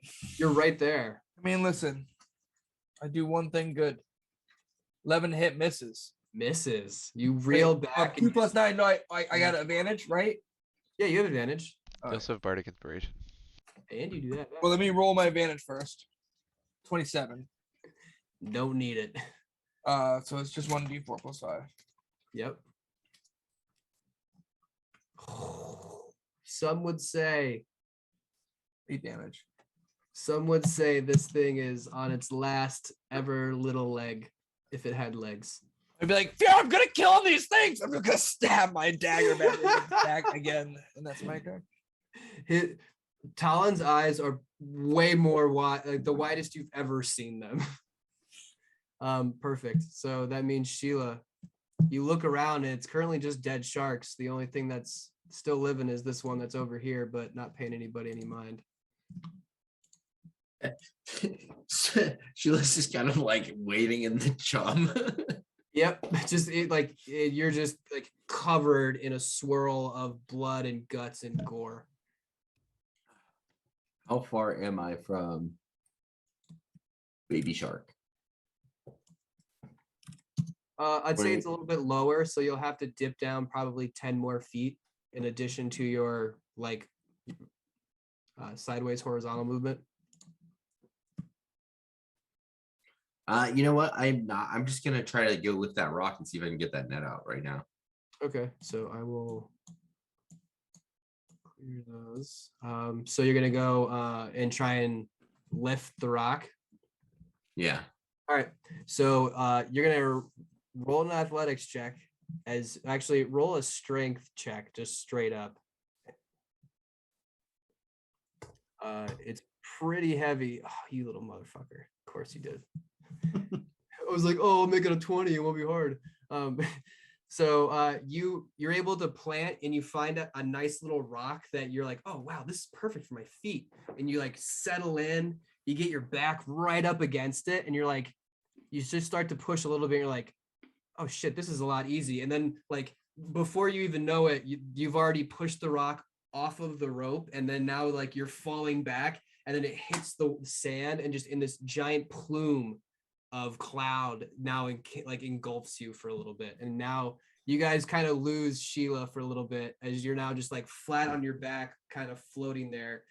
This rock is definitely has been moved. So it is now free. And you watch the entire net kind of lurch up as the tension starts to get pulled in a different direction. As Sheila starts rising up to the surface, she kind of just like starts floating on her back and lets the pump in her ass from flexing that up just like set in, and she's like So I'd say like out of this sandy smoke cloud, you watch this Sheila just flat on her back, floating gracefully out of it, almost just like very savior like, as she just boop hits the top and you're now just like floating completely on your back. You're just like in a pump euphoria. Just Oh, it was amazing. But yeah, so you've cleared that rock, but the bigger one is still there. That's all. That was your action. You still have a bonus action, but you used your movement. So you're good. All right. The last shark, with the fact that the net completely let go, I'm gonna say that it has advantage on this movement. So, all right, who's the closest? Sheila. As you're laying there in this basking in this post-pump sort of glow, you don't see it, but Zilch, you look over and you can just see this fin jutting, going straight for Sheila. It's gonna make 2 attacks at you, or no, not 2 attacks. Sorry, Gonna break his teeth. Would it be the first time someone wants to nibble on someone's ass? Yeah, as it swims up. Wait, what am I doing? I have this thing for a reason. What are you doing? 16. 16 hits. Yeah, so I'd say you're still raging. So you're gonna take 9 points of piercing damage as you just feel right in your back right ass cheek. Just this shark is now like basically attached to you, but then lets go because it can't do that really. But that's all it's gonna do. So Fiera, this hammerhead shark is barely alive right in front of you. What are you doing?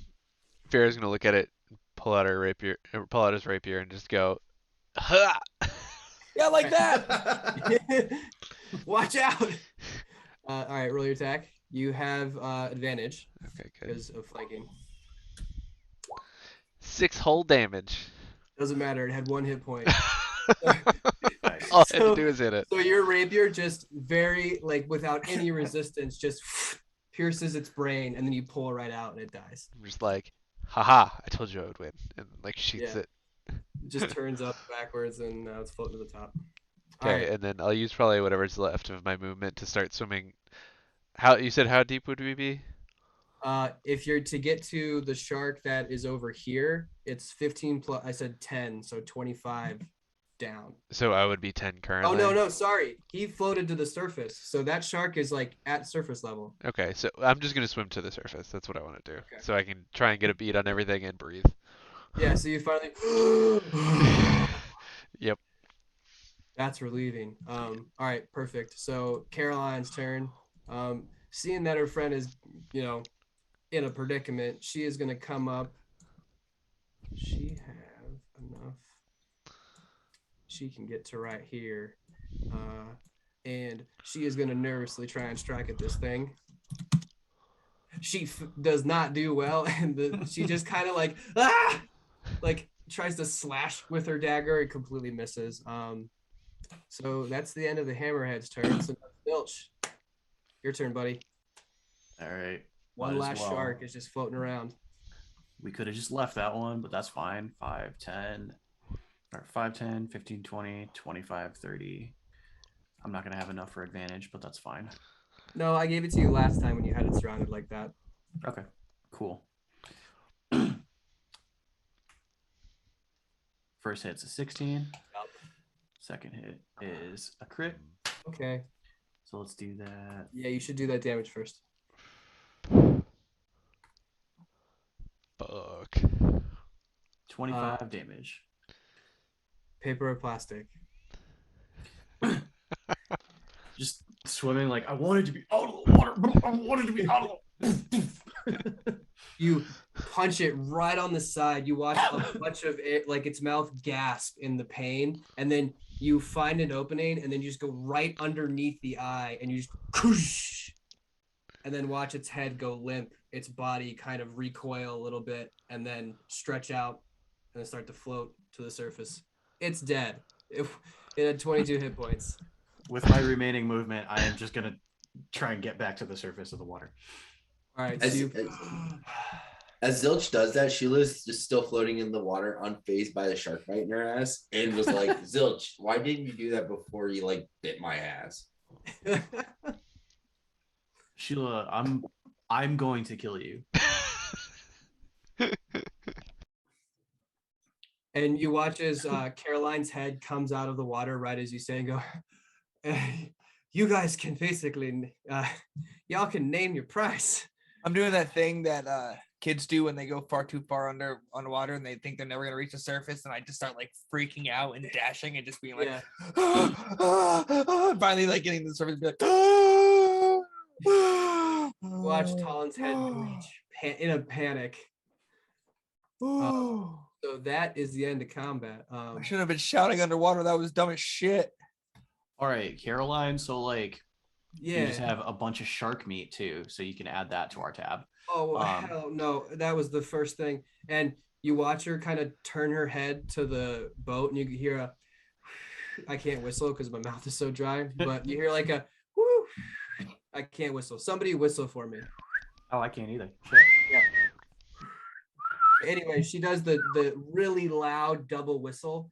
It echoes across the water, and you just hear a bunch of oh shit, and a bunch of guys are diving into the water with these hooks attached to ropes, and they're gonna start basically reeling these sharks in for more food. Guys, it worked. Fizzled in. Aw. All All right. right. So, hey, big girl, big tough girl. So wait, sorry, what's up? I'm gonna swim up to her too. Let's all meet over at the other rock so we can all push the other rock. Let's just get this done so we can get out of the water. Yeah, I'm Yes. totally. What you guys? When I go back watch underwater. water? When I go back underwater, I'm gonna Alright, start so- swimming back to the ship. I'm just So gonna start. it's gonna be about 35 feet to get down here. So it's gonna be a little bit to get all the way to the bottom. I'm gonna just start backstroking to the ship. Okay. Bye, Talon. I'll see you All guys right. in a minute. Yeah. So real quick, let me do my shit and give us all a plus a D4 on a fucking check. I'm gonna go up to Sheila and give her a little background and be like, "You're gonna do great. I have big faith in you. It's gonna be great." And I'm gonna give you bardic inspiration, so you Alright, can add a Sheila D8 has to this roll. inspiration. Right. Sheila has inspiration, and Talon has inspiration. I am going to cast guidance on myself. Smart. And Sheila is doing calisthenics. You guys think you're gonna need me over there? Yeah. We can Ah! get. I'm gonna turn back around slowly in the water and just start my slow backstroke over there.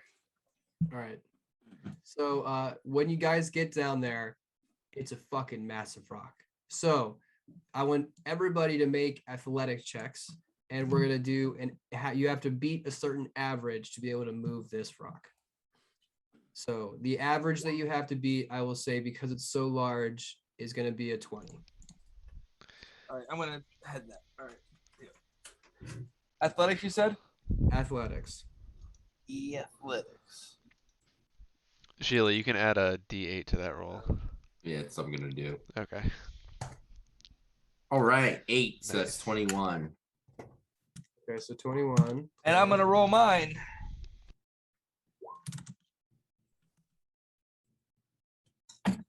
Holy shit. Is that a 23? 23. That's a 12. Okay. Fier, you're not helping? No, I rolled a 14. Okay. I don't know. Did I? I didn't. Well, I don't think. you get a D4 Do I? from Okay. And you get a D4. And you. I know. I should know. I've watched enough of these. Plus a measly 6. Wait, Talon, you also have a D4. A D4? Yeah, everyone A has a whopping one. D4 from We all have a D4. Bond. Yeah. Oh, can I add my D4 on my D8? Oh my god. Yes. Oh, and I'll do that. 6, 10, 12. Oh, we're solid 1 on that one. Still so 15. 22. Okay. So hold on. We're gonna redo these. Wait, I had the D4 too. I'm sorry. So all right. Cole or Sheila, what'd you get? 22. 22. Colin, what'd you get? 3, 4, 5, 15. Zilch, you got a 23. Fier, you got a 15. Ooh, nope. 19. all right.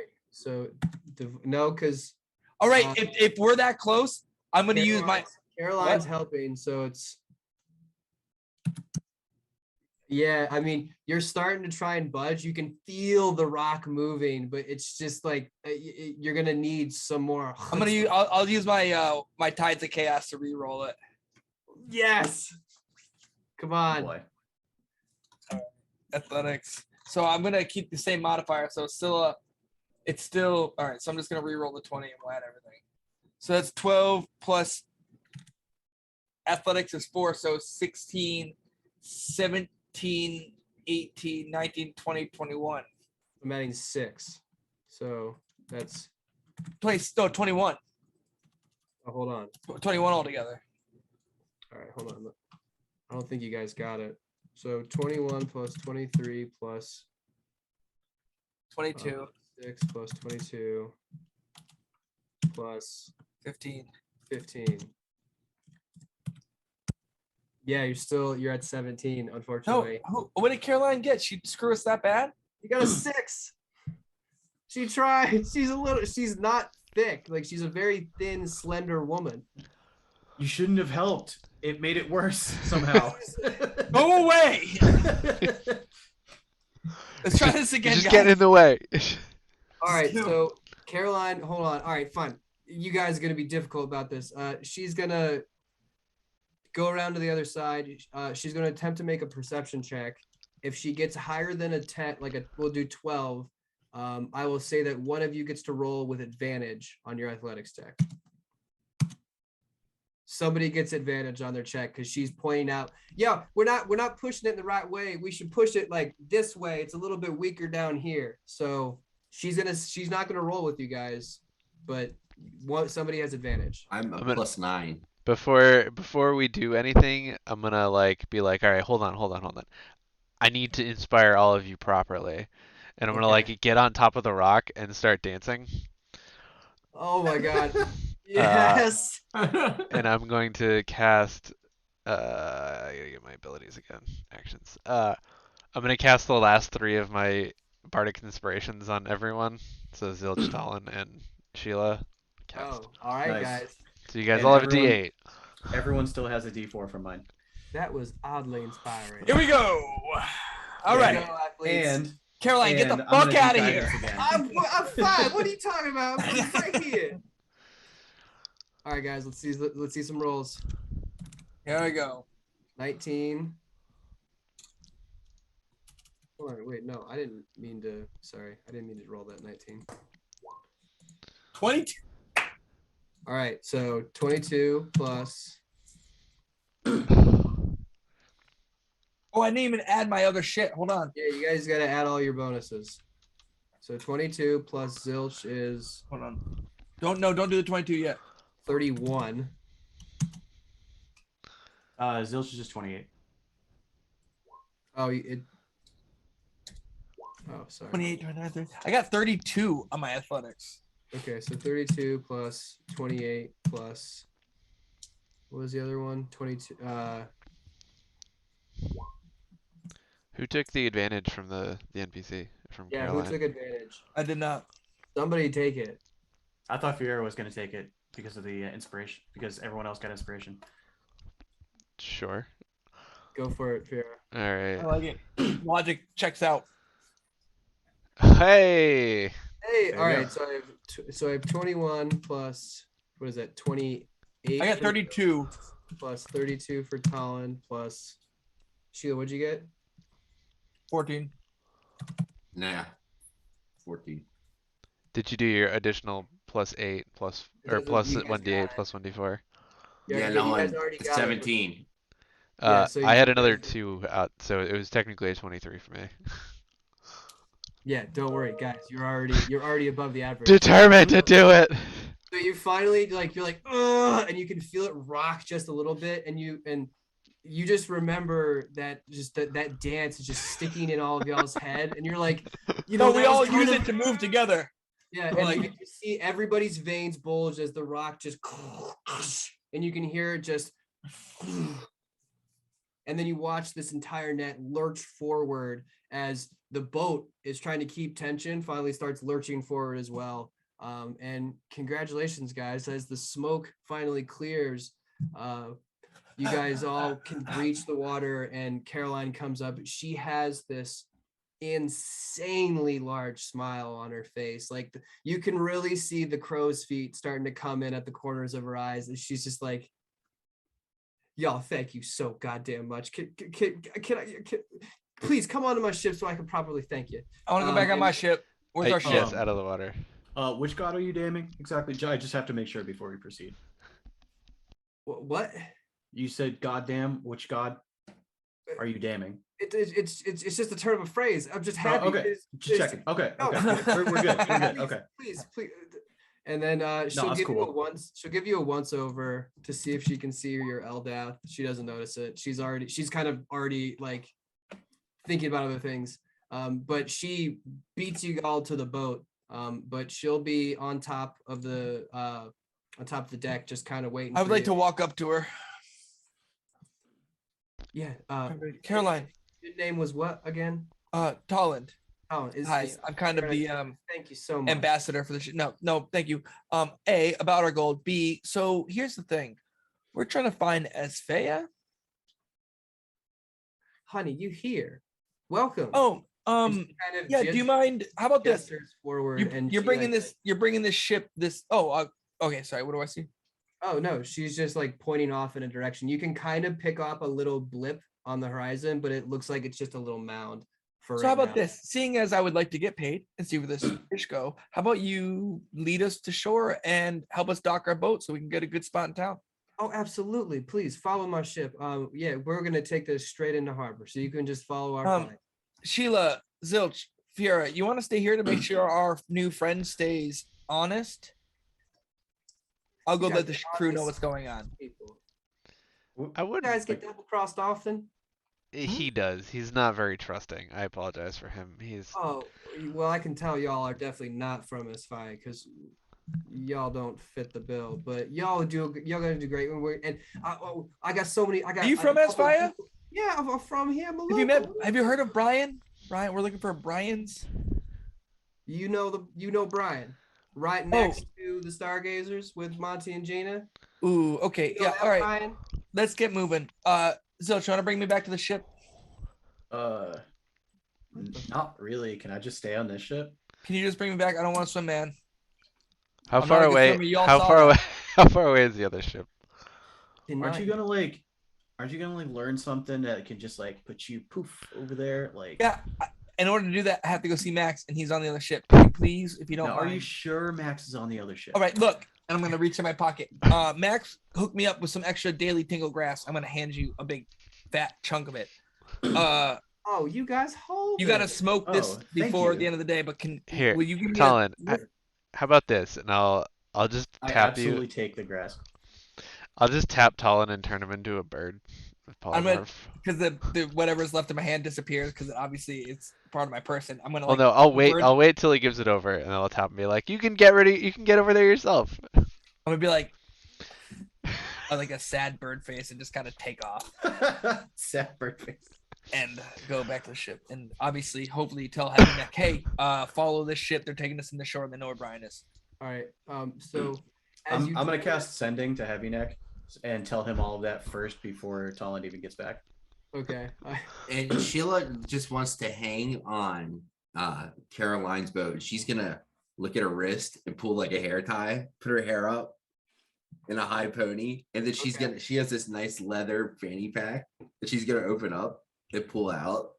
So put some shades, but they're all just like smeared with salt water. They have gone through so many like terrible late nights and Yeah. They times. just like crappy, dingy half bet. And she's just Absolutely. I know. She just- those pair. she just pulls up another Adirondack and just sitting in the sun. All right.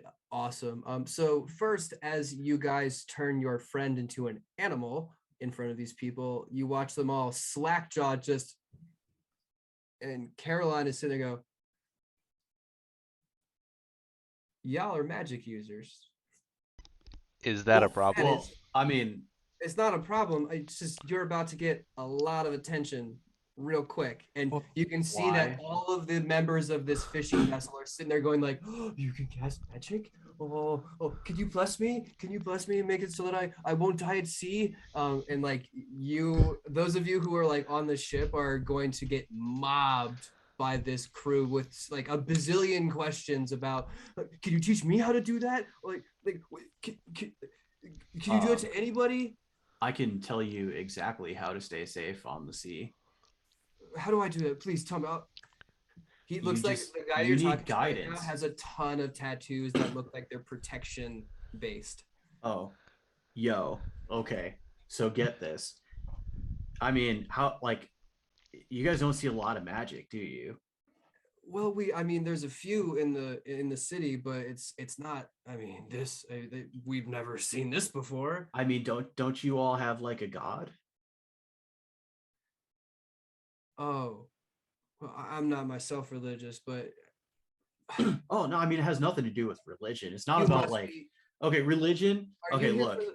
Hey, excuse me. religion's like there's like a cult aspect to religion, and I'm not into that. But there's always spirituality and having a connection with your personal like a spiritual connection with a higher power. Yeah, I've got plenty of those, and he's starting to show you like he has religious tattoos from it looks like multiple sects on his forearms. Like, yeah, I picked these up, that they would protect me. So like this one's Pelor, and you do see that there is a symbol of Eldath on like his right forearm. It's just a little medallion that's sitting there centered. He's like, I'm gonna that one's zero right in on Eldath. it. That one's I'm gonna zero it right in on it, and I'm just gonna touch it and cast bless. oh. Oh my God, thank you. And he's just gonna wrap his arms around it. He's like, I can't thank you so much. You've done so much with between the fish, like, and he pulls you away and goes, you must be going to the Sunstones then. That's why you're here, right? I'm gonna turn right around to the other two and be like, is that where we're going? Fear's like, to be honest, haven't really been paying attention for the last couple weeks. Just been, hanging out below deck. So maybe Our So captain roll just a kind of history pulls us check. in. Our captain just kind of pulls us in directions, and we just kind of go with it. Oh, well, you gotta trust your captain. Zilch, roll a history check for me. All right. Because the second that you hear the title, oh wow, you were not paying attention at all. You're actually like Sunstones. I never fucking Wait, heard do of I that. still have emboldening bond up? I'll give it to you. Okay. How long does it last? 10 minutes. You're on the very cusp of it. 23. All right. So you can't remember it, and you're like,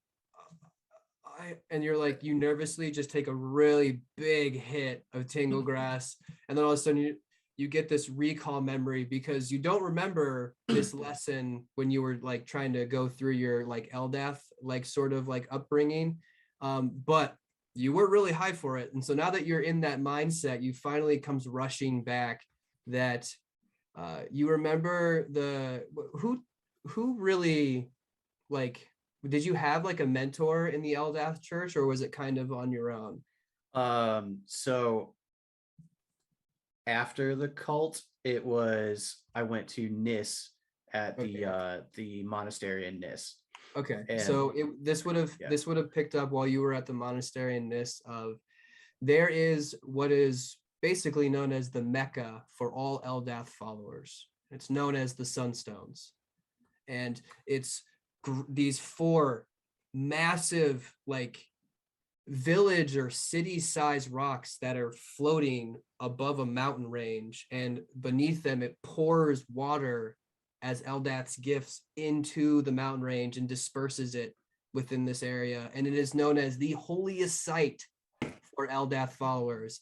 And you remember, oh shit, I think like as they start describing it, I'm like, oh, I've heard this. Oh, yeah. that. What? Yeah. Sheila's gonna look at Zilch and be like, I just don't understand how you cannot remember this. I don't know where we are, dude. But like, how could you not? This is like the foundation of your Eldath. Eldath must have brought you here. That's the only reason why. I grasped my thing. I'm just like, Eldath absolutely brought us here. I am so ready for this. And as are we going? Are we going? Can we go? Is that where we're going? And as that horn blasts one more time from the captains behind the wheel, you guys can finally see Asfa'eia starting to crest into view. And what you see is... Do we want to go to a break and then pull Yes, this up? actually, let's go to a break first, and then we'll come back with the reveal call. of Asfa'eia. I figured this is a good like. All right, cool. Yeah. Dee-dee-dee-dee-dee. We'll see you shortly. Be Stay back. tuned.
your mom. And welcome back. Thank you for sticking around with us. We're gonna jump right into it. With our crew slowly having Asfa'eia come into view, Caroline kind of turns and goes, "Welcome to Asfa'eia." And this quiet harbor city sits on a 15-acre long and a 3-acre wide peninsula. The buildings are a mix of wood frame structures that have dried mud that looks like it's been packed in between it, to like varying to almost like full cabins that have been, like worked like over and over and over again and salt stained. There are there's like 2 or 3 larger buildings than the rest of them. The first one you notice is a 2-story building that is attached to a lighthouse that sits right next to like the docks. Further, about halfway up the city, it looks like there's another large 2-story building that just looks like it's a little bit larger than the rest and is a little bit looks like it's been worked a little bit more. And then there's a kind of off in the distance, you can see like it's not a fully closed off building. It looks like it's just the frame of the building, but it looks like it's almost disappearing behind the like in the very back of the city. And as you approach, the docks are kind of haphazardly tied together. It looks like there are a few that are actually stuck in with foundations. If you want to go to your roll 20, you can see a little map of it. But this looks like it's a sort of on the poorer end type of city. So not a lot of bricks, not a lot of like stone. So as you guys get in, Caroline, whomever is closest, let's just call it. So first things first, if you're looking for a drink, you should just go to the first building connecting to the Lighthouse. That's the Thriving Grove Tavern, run by a real chill friend of mine. But if you're looking to sleep, that you're gonna want to go to the Stargazer. That's halfway up there. That's that building right there, the 2-story one. Yeah, it looks like it's got a really funky roof. Don't worry, it's run by the nicest dwarves that y'all ever fucking meet. Named Monty and Gina. Tell them that Caroline sent you, and they'll give you a little bit of a discount. But yeah, so welcome and thank you. And do you guys want to help us unload Are all this? you gonna pay our dock fees or? There ain't no dock fees here, honey. Oh, Oh, I already like this town. No, yeah, Oh. you just, and plus, if there were a dock fee, y'all aren't going to be paying it. You guys, okay. So, and she kind of gestures to the crew, and as you look around, I won't even make y'all roll a perception check. You guys kind of started to look at people's bodies, and they're all kind of not frail, but it looks like they're kind of like almost teetering on the edge of malnourished. Their collarbones are very prominent. Some people you can see rib cages. They all have fairly thin frames. Like they look like they could all kind of use a meal. And she gestures and goes, "We don't live in abundance here in Asfa'eia. And since y'all are foreigners, the dry season is about to be upon us. And when that is upon us, it gets rough. And we ain't really had good food stores or stocks in quite some time. And the fact that y'all helped me save this is, I mean, everybody gonna thank you in this fucking city. Everybody's gonna love you. And I can't thank y'all enough for helping us get this out of the water." And you can see they've like put the winch up to this little structure that's pulling more of the rope in. And as the rope pours in, there's people putting all of these fish into giant, like little wooden crates. And it looks like they're starting to organize it to get it, on and into the city where it needs to be. Well, if I may be so blunt, Go ahead. don't thank us. Thank Eldath. But pay us. You can pay us if you want, but like thank Eldath. Yeah, we're gonna have to talk to a delightful woman named Pothos. but she's gonna be able to get y'all paid. Let's go find Pocos. Hey, Love I'm gonna that. like go back to Heavy Neck and be like, Heavy Neck, do you want to stay here and help unload this ship with the rest of the crew? I'll take the small Yeah. group and head in. Yeah, no, that's fine. So while you're getting ready to go do that fucking Brian thing, because I really don't want to, because the Loratus gave us that jug. We should get it to Well, Brian. let's all right. Shh. Here, About the no, when you Loratus, see just him, shh. when you see Let's him, do let's do this. Just hang on the jug. All right, I'll grab it. I'll take it and like kind of put it under my clothes. Tom, I'm just saying, when you go see Brian and he's gonna pull out a list and go, you give this to Brian and you see if he can help us, or sorry, you see if he can help us. I was doing a southern accent. See if he can help us find this shit. Okay, all right. Right? I'm gonna take it. I like Hold Southern it up. Belle Heavy Neck. Yeah, Stick it in right. my thing. And Uh, all right, you got it. All right. Caroline, how about you show us where to go? All right, guys, let's take a walk and keep your coin pockets close to you. All right, so before you guys Are you serious? This is Eldath country. Wait, Like, while nobody's we're gonna walking, steal anything from Oh, us. so shit. yeah, Before you Colin, guys- what is up with that? Why are you always like this? You're never this right, squirrely. I've had We've some- been in way worse situations, and you were not squirrely at all. I don't like people stealing our shit, and I don't trust towns. Colin, have We you been stole on your a boat shit. that long that you just distrust everything? At least two of us here stole your ship. I mean, That's very true. what's your point? That's my And point. Colin, you Hey. stole it. You stole in my heart, baby. Tell us what's wrong. How can we help? All right, as we're walking, right, I'm gonna kind of like shuffle up next to Sheila. I'm like, all right, Sheila, here's the steal. So you guys, before you guys leave the ship, you notice that Heavy Neck jumps on top of the railing and starts giving a massive speech that's unnecessary, and you're all like, "We're gonna dip out," and then Bye. you're able to just kind of like jump over back onto the docks, like the moves underneath your feet because it's clearly not tied like properly. When we but get yeah, you guys 120 can- feet away, I'm going to cast silence on Heavy Neck. it was a short speech, so he's just gonna like. I'm not gonna lie, leaving for that alone was worth it.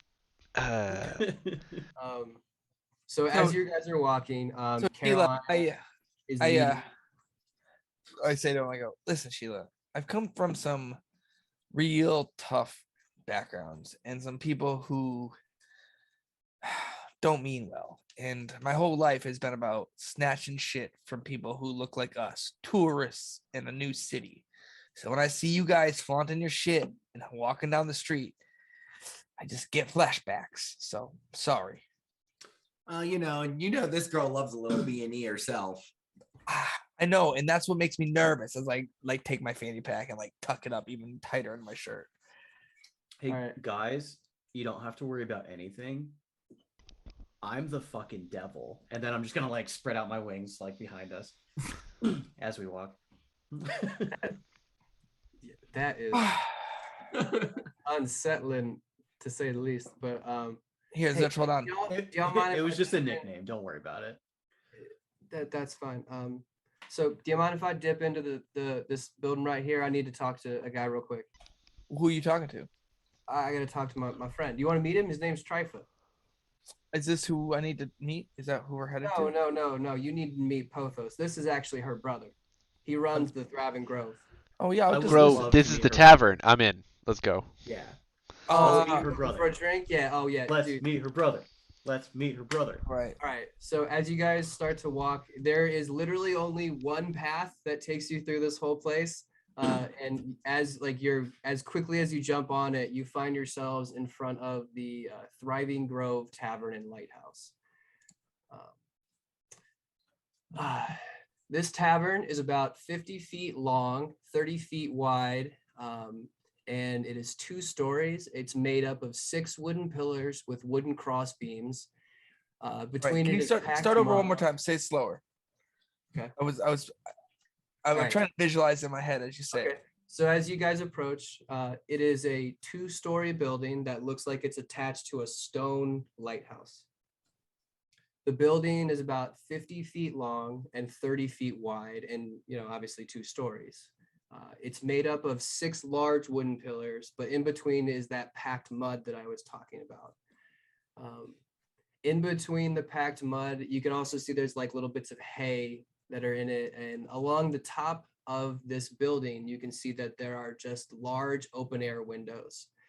The roof looks like it's made out of wood shingles. Along the bottom of the building's foundation, as you get closer, you can see that there are hundreds upon hundreds of painted seashells that have been stuck into the mud that look like they kind of give off the form of decoration, mimicking like a fresco. So it looks like there are little wave patterns that have been like little different shells that have been painted over, little motifs here and there. It looks like there's also like schools of fish, flowers, and then obviously like a massive sun. This cozy 2-story building is directly connected to a salt-stained stone lighthouse that looks centuries older than the tavern. Upon entry, as you guys finally get through the big double doors, the salty air stays with you, and you are greeted by a dense canopy of green plants that look like they are hanging overhead. The plants have been hung in a very ill-conceived rope system that looks like it's like pots, or like a rope wrapped around a pot connected to another pot that looks like it's suspended between two beams. That somehow turns into a support for more potted plants. And the entire canopy is just all of these viney indoor and like flourishing house plants that are just a sea of different colors of greens and pinks and oranges and yellows. And they kind of just dangle into the building. The tavern is an open floor plan. There are 2 long rows of bench like barnyard seating in the middle. Along the edges of it, it looks like there's just a platform with stools that just kind of hug the entire perimeter. And as you get into it, the bar looks like it's to your right, and you see behind a counter that has tons of other seashells and fresco paintings on it. Some of the shells have even looks like there's missing sections.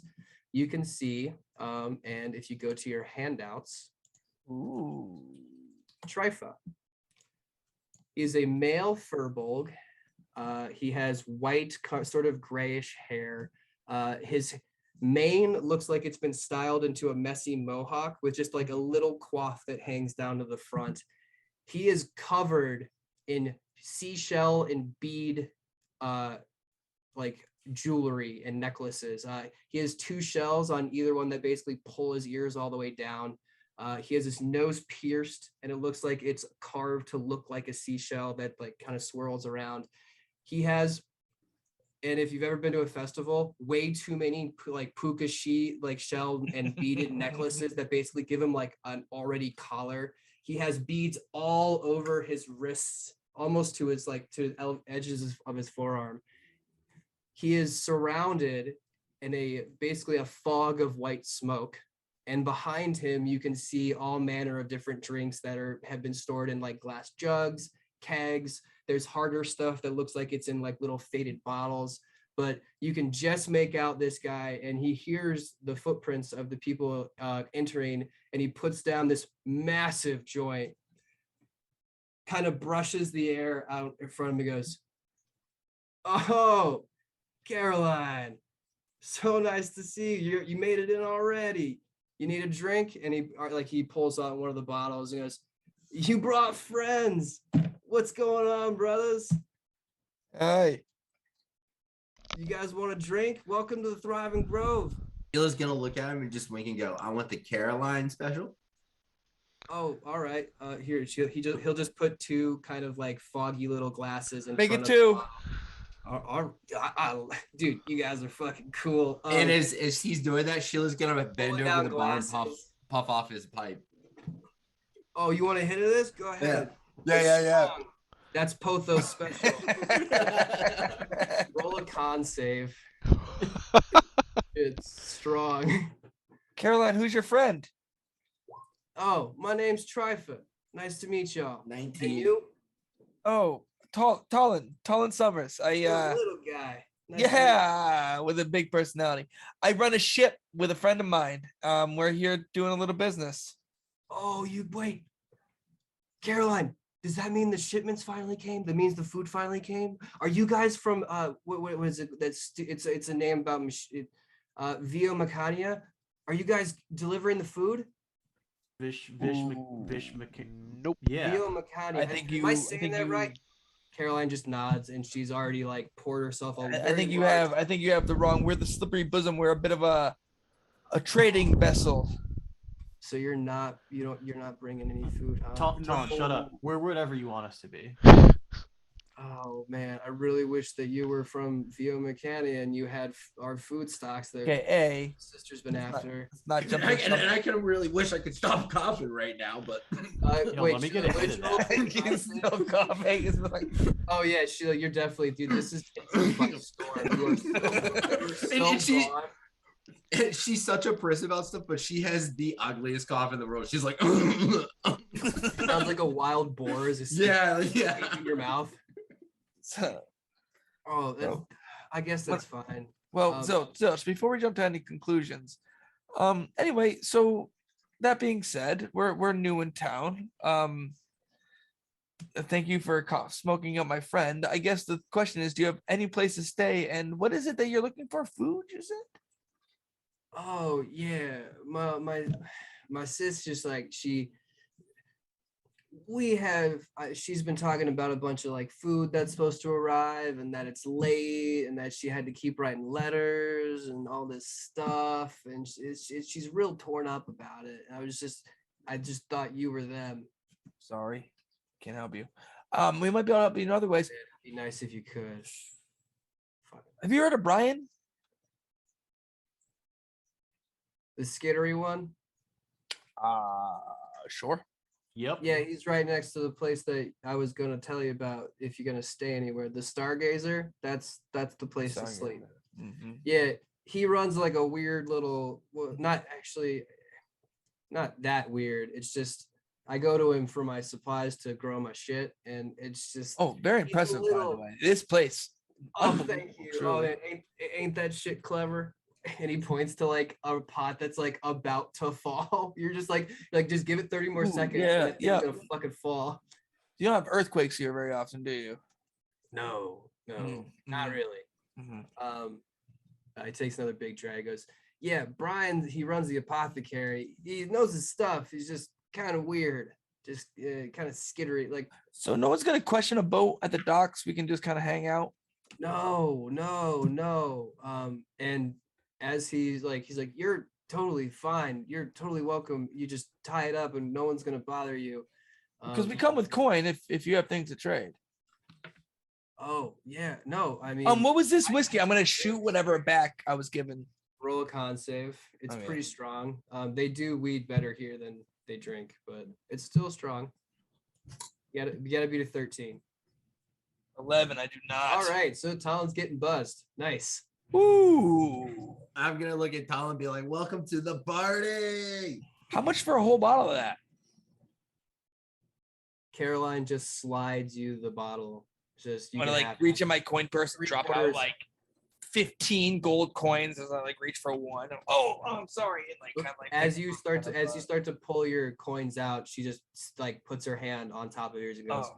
Mm. "No, Mm. no." I pour myself another No. shot. Shoot it. And you I you think we watch should- as like sorry. So you watch as like the a look kind of pulls over Trifa and he goes, "Why are you treating them so good?" And she kind of winks at him and goes, "Ring the bell 3 times." He's like, "What?" "Ring the bell 3 times." You pull my leg. I'm gonna smack you if you don't fucking ring that bell 3 goddamn times. And he's just like, I would without pull a the bell doubt, 3 he's times. like, his ears perk up and he goes, "So it was a good day." It was a good day. And he bolts into a room that's like basically to the right of where the bar is. And you can just hear a bunch of clattering as he is going to be gone for like the next like minute and a half. And then all of a sudden you hear a ding, ding, ding. And while that's like kind of still ringing in your ears, Caroline's got this smirk and goes, "We ring it whenever there's a good day so people know there's food around." I love that you have a good day bill. We're gonna get a good day bill on the ship. Yeah, I mean, That sounds great. it does whenever a we're lot having for a good day. morale around here. Or whenever I'm having a good day, I'm just gonna Yeah. ring the bell 3 times. But Yeah, you're I always know. having a good day, Zilch. Yeah. And so after like 2 minutes, he like basically comes back down and goes, so what was it? And it looks like they're gonna be like kind of like going back and forth if you guys want to talk. All right, so we had things to do. Do we want to just get moving? Yeah, I'm ready to get some. Yeah, let's. I got a All right. list here, and we have a message for Brian. I would like to get up to his shed and drop some stuff off. Caroline smiles, puts the glass. Yeah, I'll take you. Sorry, I'm getting caught up. No, Sorry. do your thing. We'll figure it out. No. I'm Brother, gonna pour myself another shot. Pour Trust her me, another shot. I have missed being in a town, just I'm gonna pour talking to Fiora another people. shot.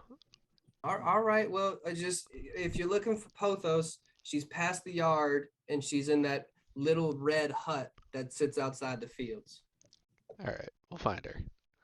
I'm gonna leave the bottle on the table. Hey, see you shortly. And then Sheila's gonna take the I'll be bottle. here. And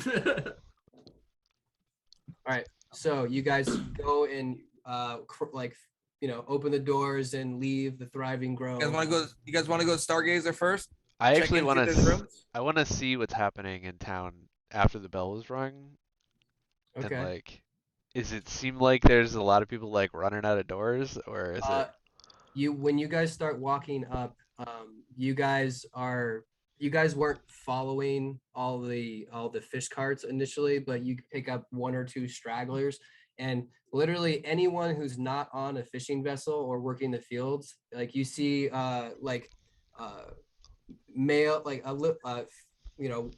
families that have been are sitting out there and watching the carts go by, like little kids that are like just kind of playing around them, super excited that there was like 3 bells, so that means that there is like more than enough food to go around for at least tonight. And everybody, like you even hear some light music being played as people are sitting outside, just outside their little huts, enjoying, finally feeling a little bit at ease now that they know where their next couple meals are coming from. It feels like a parade. I love parades. Yeah, I've so been at one of people these in just kinda forever. wait. I pull out my like loot and just like dancing along. Roll a performance check. Oh boy, this is where it all goes to shit.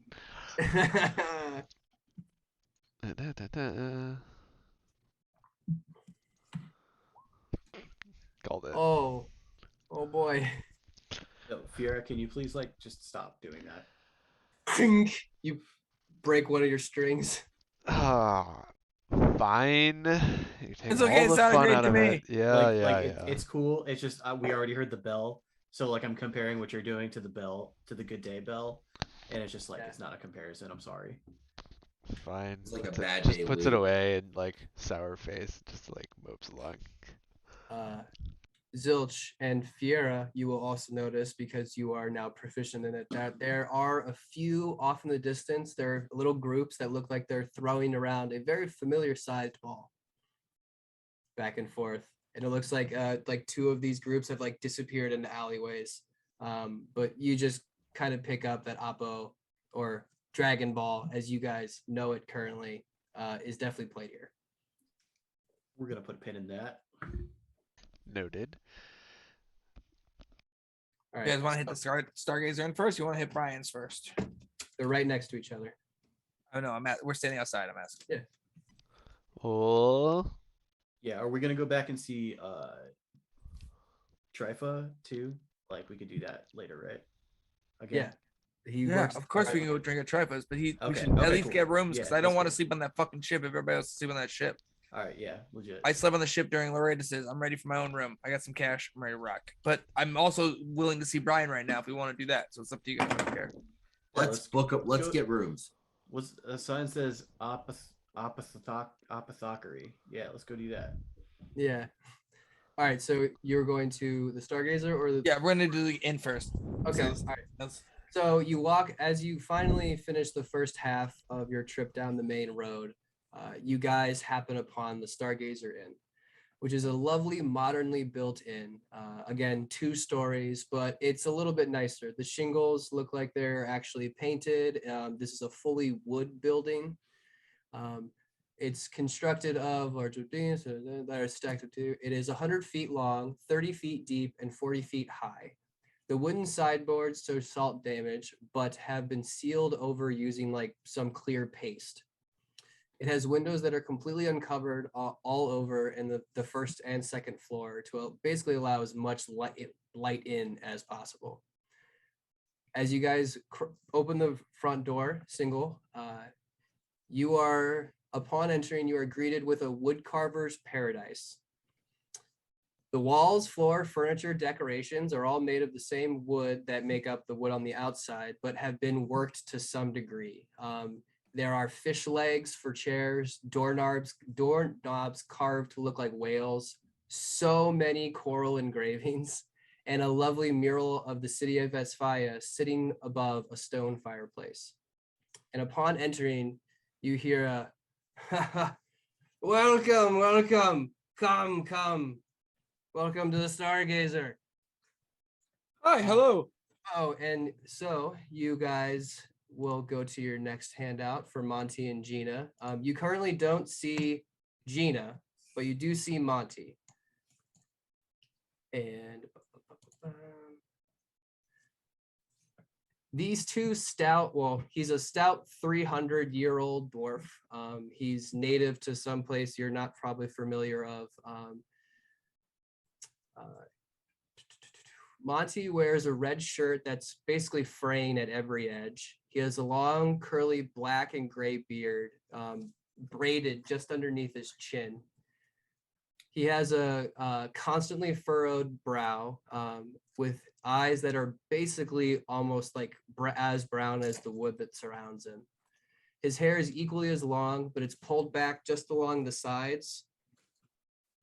And when you see Gina, if you do, I'll describe her. But right now he sits basically behind a little kiosk area. Well, it would definitely be more of a bar.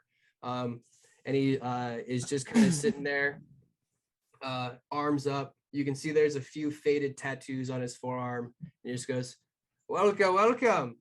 Hi, hello, nice to be here. Hi, Monty. Talon Summers, off of the Slippery Bosom, a ship that we just docked here.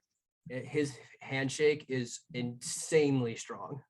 I go for like as best I can to. Oh yeah, I mean even he's a dwarf, but it just engulfs yours. Goes, Talon, nice to meet you. Nice to meet you. Yes. And These are my associates. We're looking for a couple rooms for the next couple of days. Maybe a week or so. Yes, just in town. I'm not. Where do we hail from? Oh, long ways off. Long ways off. Are you come to deliver some food? Well, hopefully some help. I kind of look at this guy. I mean, I trust. He seems well. I kind of whisper. You want to insight check him? Yeah, I would like to this guy out of the blue. Would you not just? I insight checked him. Yeah, I'm gonna do it. I'm down. Go for it. Hold on. He's asking into my shit.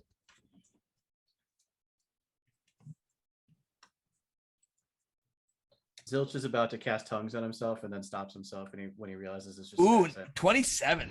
This guy is as genuine as they come. He could like that. Get a real Santa Claus vibe off him. Yeah, you just get a real kind-hearted vibe off of him. He's kind of lean and be like, "Well, you ever heard of Loretus?" I don't believe I do. I don't recall actually. Well, let's just put it this way: he's a friend of Brian's. And we've come here to help. Oh, you're a friend of Brian's. Yeah, real jittery one. That one. Where do you know him from?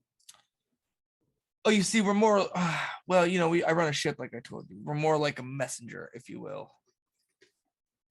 Well, I realize I've been asking too many questions. You said you guys were looking for a room. Well, if that's like, possible. I would like to further than the Stargazer, my friend. I would like to ask a question. Oh, sure. Why does everyone keep saying Brian's real jittery? Yeah, I was gonna ask that same thing. Actually, you're the second person to describe him as jittery. Yeah. When you talk to him, you'll know. He kind of just speaks with a little bit of a stutter, and he's kind of a frail old gentleman who doesn't really see a lot of visitors because he's kind of I would say a homebody. I mean, he's right next door, and I've probably only seen him like 2 or 3 times. So, like, Talon, you think you're going to be able to handle this guy? Yeah, I think he seems like a friend. I mean, we like Loretus, right? I'm gonna kind of like lower my voice and whisper to Sheila. Like, we like Loretus, right? Like, we trust him. Are you sure you don't want us to like watch his hands or something? Like, Seems shifty. You know what? I'll take Okay. first night to watch tonight, Talon. Oh, you don't be needed any protection if you stay underneath my roof. Oh, wasn't planning on it. Oh, oh, you're being funny. Oh, well, welcome. Do you guys need any food? My wife is an excellent cook. yes. We Oh, brought some guys. fish in. Maybe there's a special on it. Oh no, yes. Oh, you heard the bell. Yeah, no. That should be arriving. It's already being put into the back. But we don't keep all the food stores here, unfortunately. But yeah, no. Well, yeah. fish How will much for 5 rooms for the week? 5 rooms would be. Hold on. Sheila's actually a pretty good cook too. Oh, she is. Well, then, my wife Gina would love to meet you. The rooms would be about 1 gold piece, but I would also, if you want to do a trade, we could do. If you have 1 pound You of like- food, I will also. Do you have like do that. floor specials? Like, if we get a whole floor, do we get like a deal?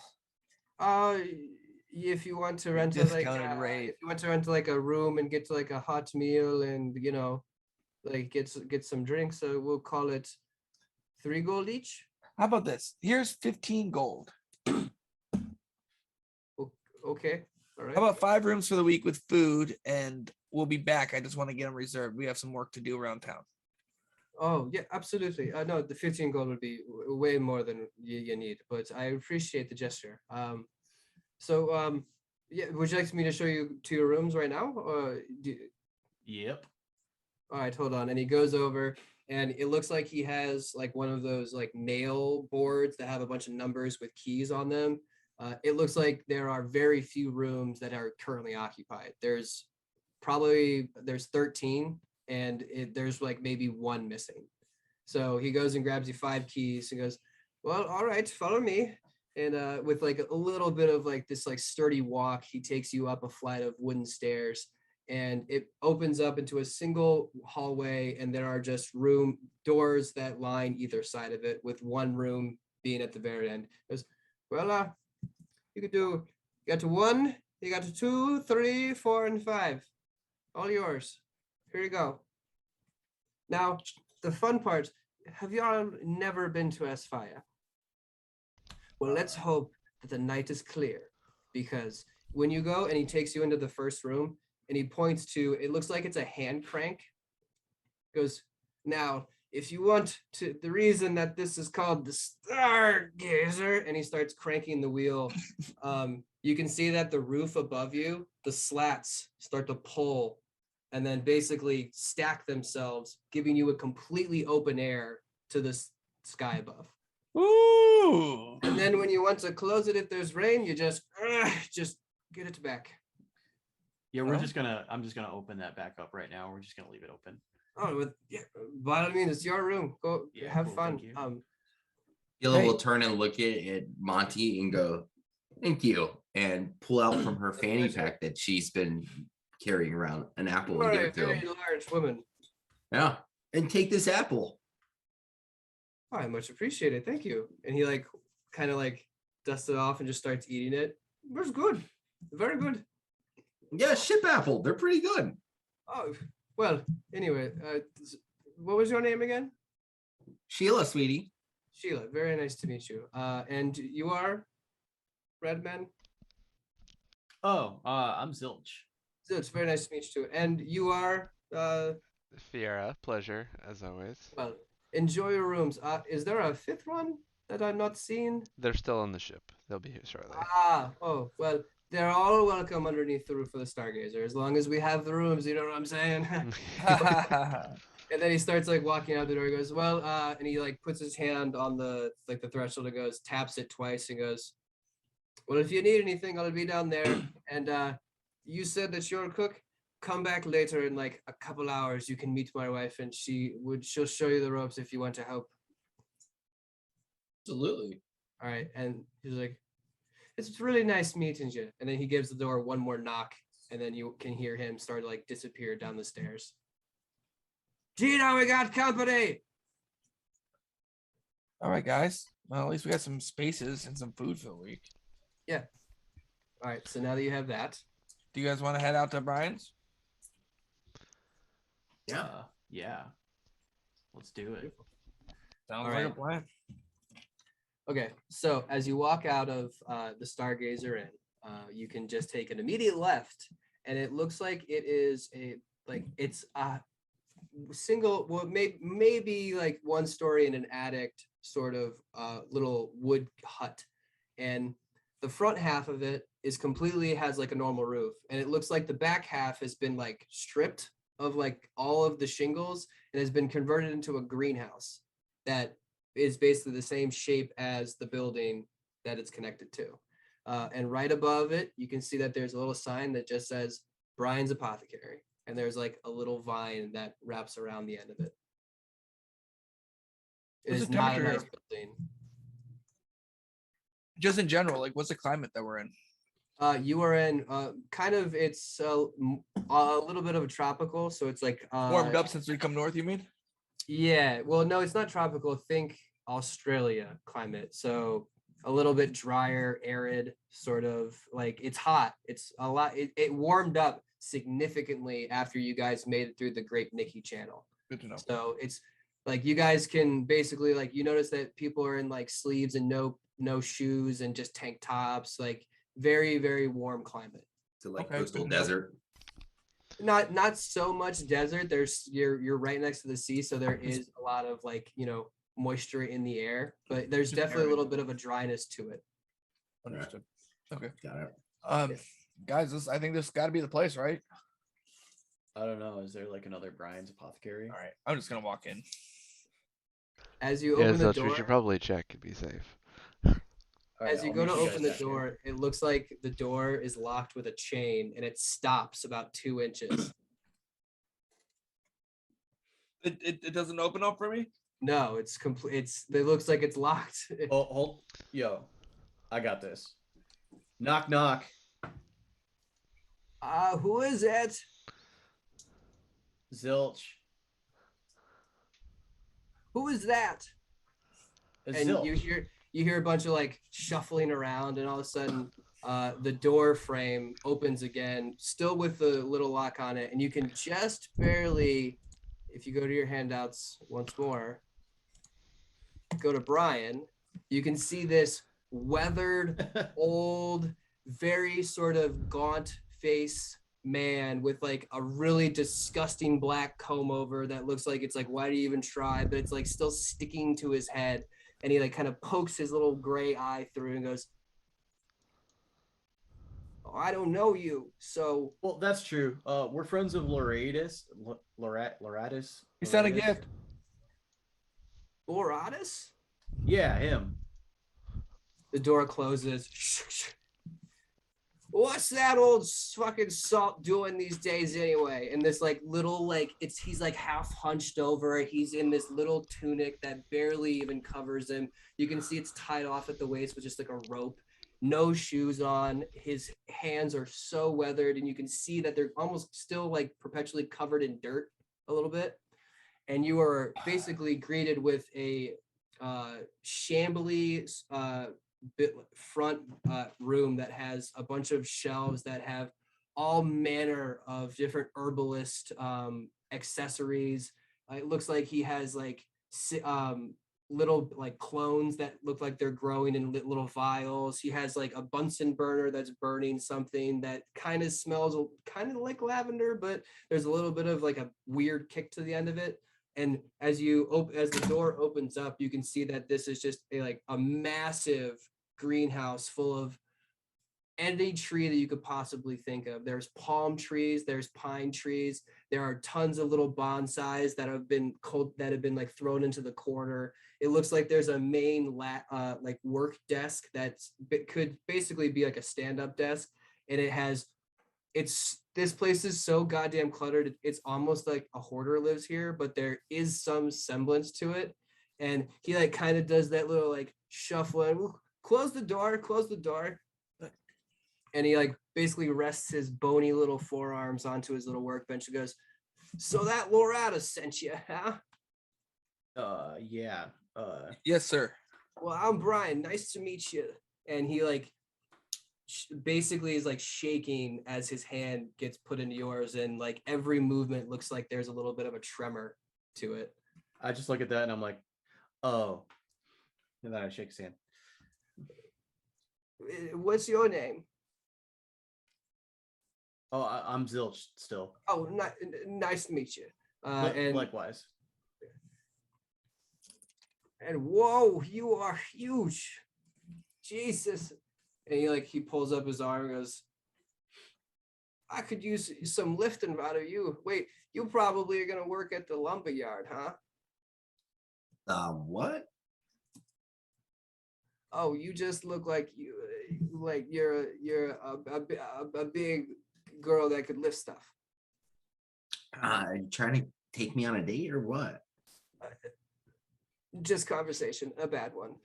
And you?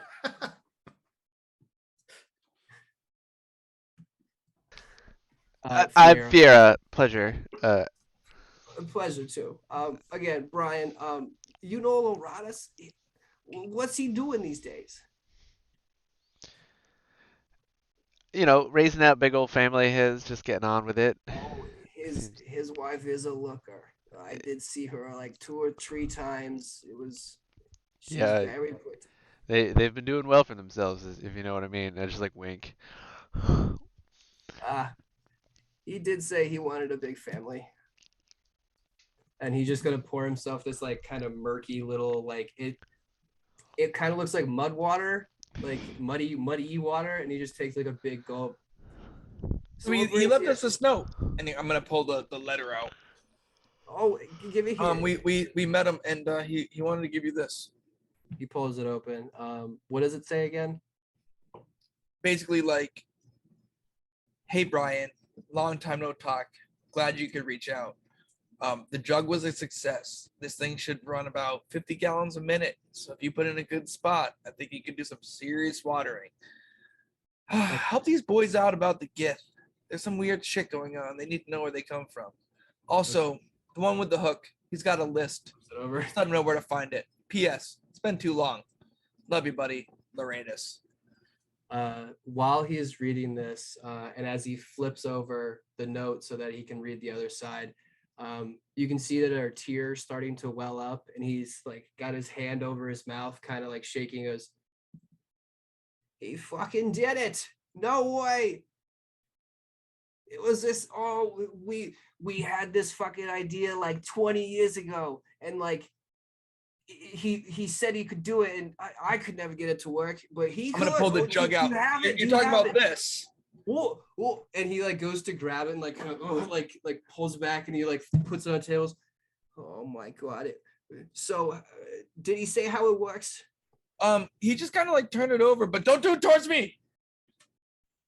And he's gonna like point it in the back towards like this ginormous bonsai that is like a maple oak. And he opens the lid full bore.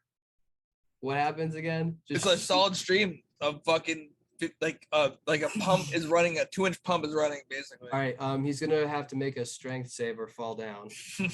Like a fire. Fiera's gonna try and catch him, probably very poorly. Oh yeah. Oh no. Just like it probably back. Just like takes him out with him. Roll a dexterity save. Okay. You just got to beat a 10, so hopefully you don't drop. Hopefully he doesn't drop. Hold on a sec. I gotta fix something on the stream. No worries. Okay. Dexterity saving throw. Yoink. There we go. Yeah. So you're able to like catch his bony ass frame, like jug and all, and he just like. I imagine it's like it's not like a graceful like I saved you. It's like basically he just lands on top of me, but he's okay. And I'm like, okay, good. I'm glad. You should probably close. Thank you, young gentleman. And he like kind of like grabs something and like pulls himself up and offers you his little bony little hand to try and pull you up. I try to like take it but not actually pull on it. Oh no, you do like it's like yeah, thank you, and like you like put your support somewhere else so you can get. Well, oh my God, or just the possibilities we could hook this up to like a tube system and it could water like. I was thinking if you held it up high and made a big container, it might just be able to flow downhill. Yeah, well, no, that would be the idea, and then that would go into a system that would then shoot it across the.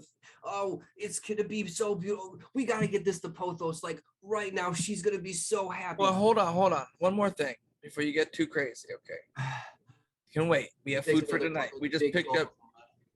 I'm gonna pull out the other list, the heavy necklace. What's this? I'm gonna hand it to him. I'm gonna be like, I want you to sit on this overnight. Come back to me tomorrow when I can find you, okay? Well, all right. And then he puts it into his little tunic. Okay, so let's go to Pothos.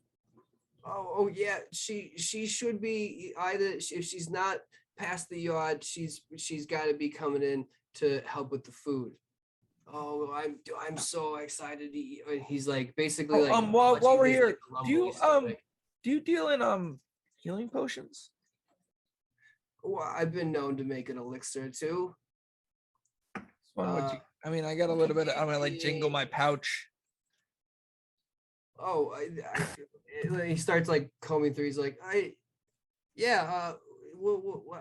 we could do like, you got any food? I'm gonna kind of like look at Zilch. Zilch, can you do that thing? I would give you. I could make. Can you? You've got some potions. I think we might be able to trade him some food. Oh, I would need I can do food tomorrow. Well, I'm gonna reach in my pocket. I pull out a bunch of tingle grass and some jerky. I'm sure I have. Sheila's gonna look in her fanny pack. Oh, we have the Jurassic jerky, don't we? You got jerky? I have 2 pouches of Jurassic jerky. Oh, he's gonna like immediately grab the jerky and go, I could make like 1 elixir for this. You got more of this? I could make more elixir. We'll come back tomorrow with more food, but what do you got? What do you got for this? Oh, it would take me a couple days to make, but it would be a minor healing potion. I love it. Yes. Let's be in touch. We're staying right next door, and I'm gonna take a look at that. I hear good things. I hope so. They're right next fucking door. Yeah, a lot of noisy beds. Oh, really? Has it been noisy lately? Well, not recently. No one's been coming in. How come? Mostly, well, it's gonna be the dry season soon, and people keep saying that. What does that mean? It means that it's about to get really dry. Thanks, Fiera. I'm just putting two together, you know. Man, you make some connections I can't dream to make. The fields aren't what they used to be, and the last one, it nearly killed me, and it's. So that's why you need the water. We could just use the help because it's getting to be the season where like, sometimes you don't eat in a day or two. We don't know what you're talking about. Well, I mean, if you stay long enough, you'll know. And the wildlife gets crazy, and like sometimes like they come in trying to steal our food out of it gets bad. But as long as you stay in Asfa'eia, you should be like fine. What about if we go like something, if we're like heading somewhere and like called the Sunstones or something? Oh, you going to the Sunstones? No, I never said that. I just asked if we were to go that way, how it would be. Oh, well, I don't really leave my house, but you could probably talk to well, Pothos is so smart. She could probably tell you. She's supposed to be from like I believe she's from she's from the basin, the Green Basin. Zawadi, that's it. That's the name, Zawadi. She's from there, so she could probably tell you better than I could. Brian, when was the last time you left this place? Well,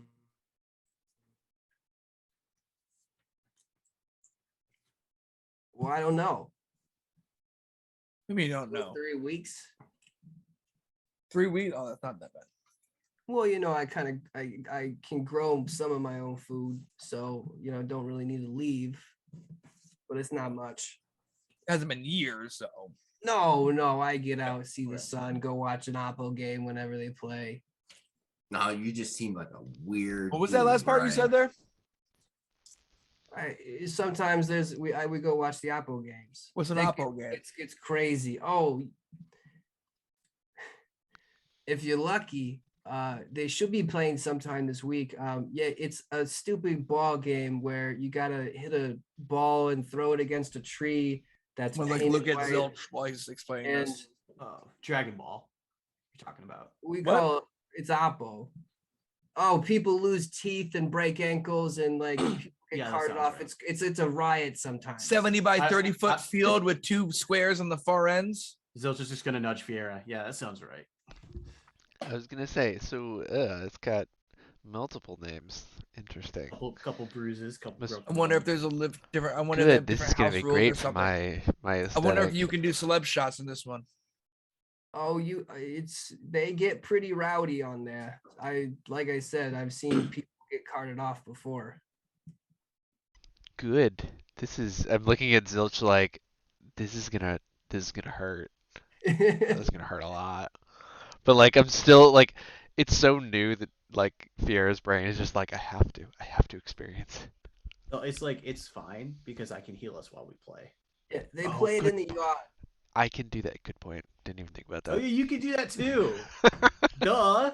What are we worried about, right? Yeah. Are you gonna heal me when we play? What Maybe. are you guys talking about? Nothing. Talking about Dragon Ball. Or Appa or whatever. Its names seem to vary. Soon to be called Zilch Ball. Yes. Because I'm gonna be the very best. Well, when's the next match happening? Well, I don't know. I mean, they played at the yacht. They might be playing right now. I look at Zilch and I'm like, all right, are we good here? We should probably. I'm headed out. Look at that list. I'll see you tomorrow. Thanks, Brian. It was a pleasure meeting you. Yeah, nice meeting you too. If you come help back with leaving and your whatever house, you I can want. help you, I guess. Okay, bye.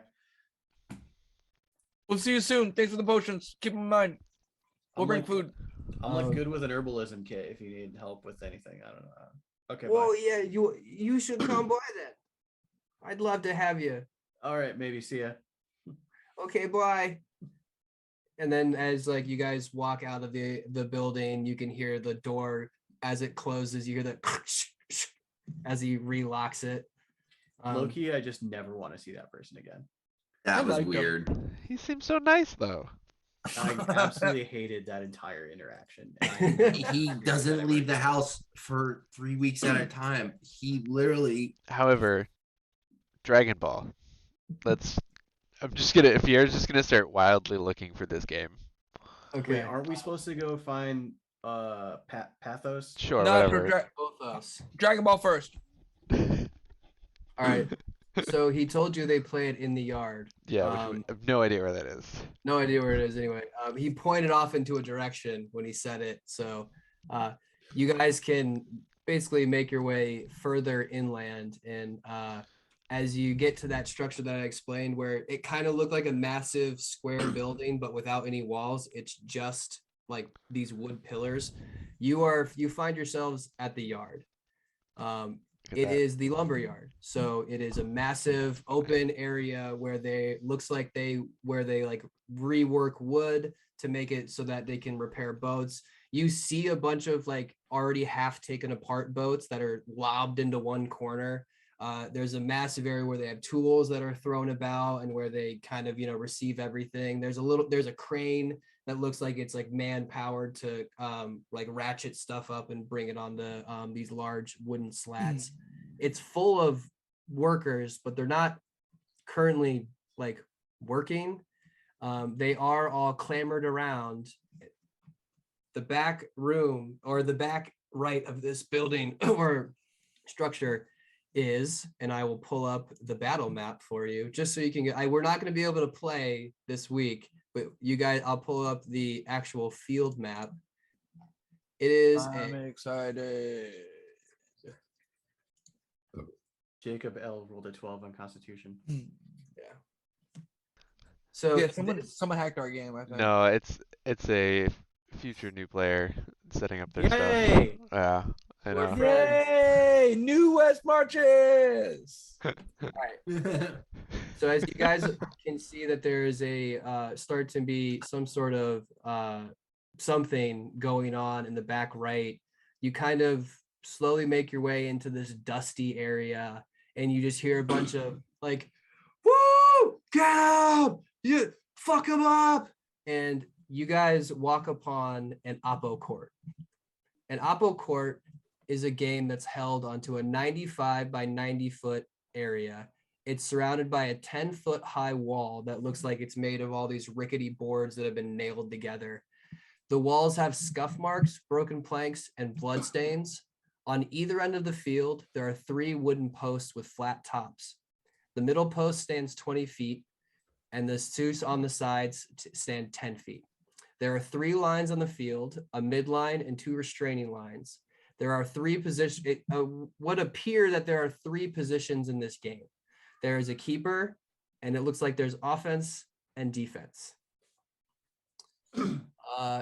As you guys watch this game unfold, roll perception checks. As you can see that there are 5 members on each team. There's 5 people per team. And roll your perception just to see how much you can glean. Do I see that it's like the same pretty much as? It looks like they took whatever court this was, made it a lot smaller, and kind of fucked with the lines a little bit. But Okay. it's vaguely close to what this is, but it's their own little version of it. I got a natural 20. Oh boy. So Sheila's gonna be able to like a beautiful mind figure out how this game works. The rest of you, Fiera What am I walks into a rolling? wall. Perception? just perception. Yeah, here, this is a really high fence. Really? I don't get what's going on. Like, Yeah. I mean, but even with the natural one, you would see that there does appear to be like a referee or like someone who is officiating the game who is sitting in this eagle's nest that has been taken from one of the masts and just planted in the ground. Looks like there are little flags that are sticking out like around on like wooden posts that he can like basically put in, and it looks like that signifies the points. With all of those rolls, and you did fairly well. It looks like the keeper must stay within this little restraining box here. There's at least one person, and then the game has no time limit. There are clearly no rules against physical violence. There looks like there is a rule against weapons, but as you're watching, you don't really glean any arcane users within this sort of fight or within this match. And the match is currently being played against 2 teams. One team that looks like kind of a haphazard, like thrown together fisherman team. Like a couple guys you recognize from Caroline's Boat are on this, but it looks like they're a little bit like disheveled. The other team, which will be dubbed as Asfa'eia's Finest, if you go to your last handout, you will see Asfa'eia's Finest, and then you'll see a Boris. And it looks like this team is made up of a red fox humanoid that has massive ears, what I like to call a rhinorian, which is a giant rhino humanoid. You see a fairly large Goliath male who, Sheila, roll a history check for me to see if you recognize the tattoos.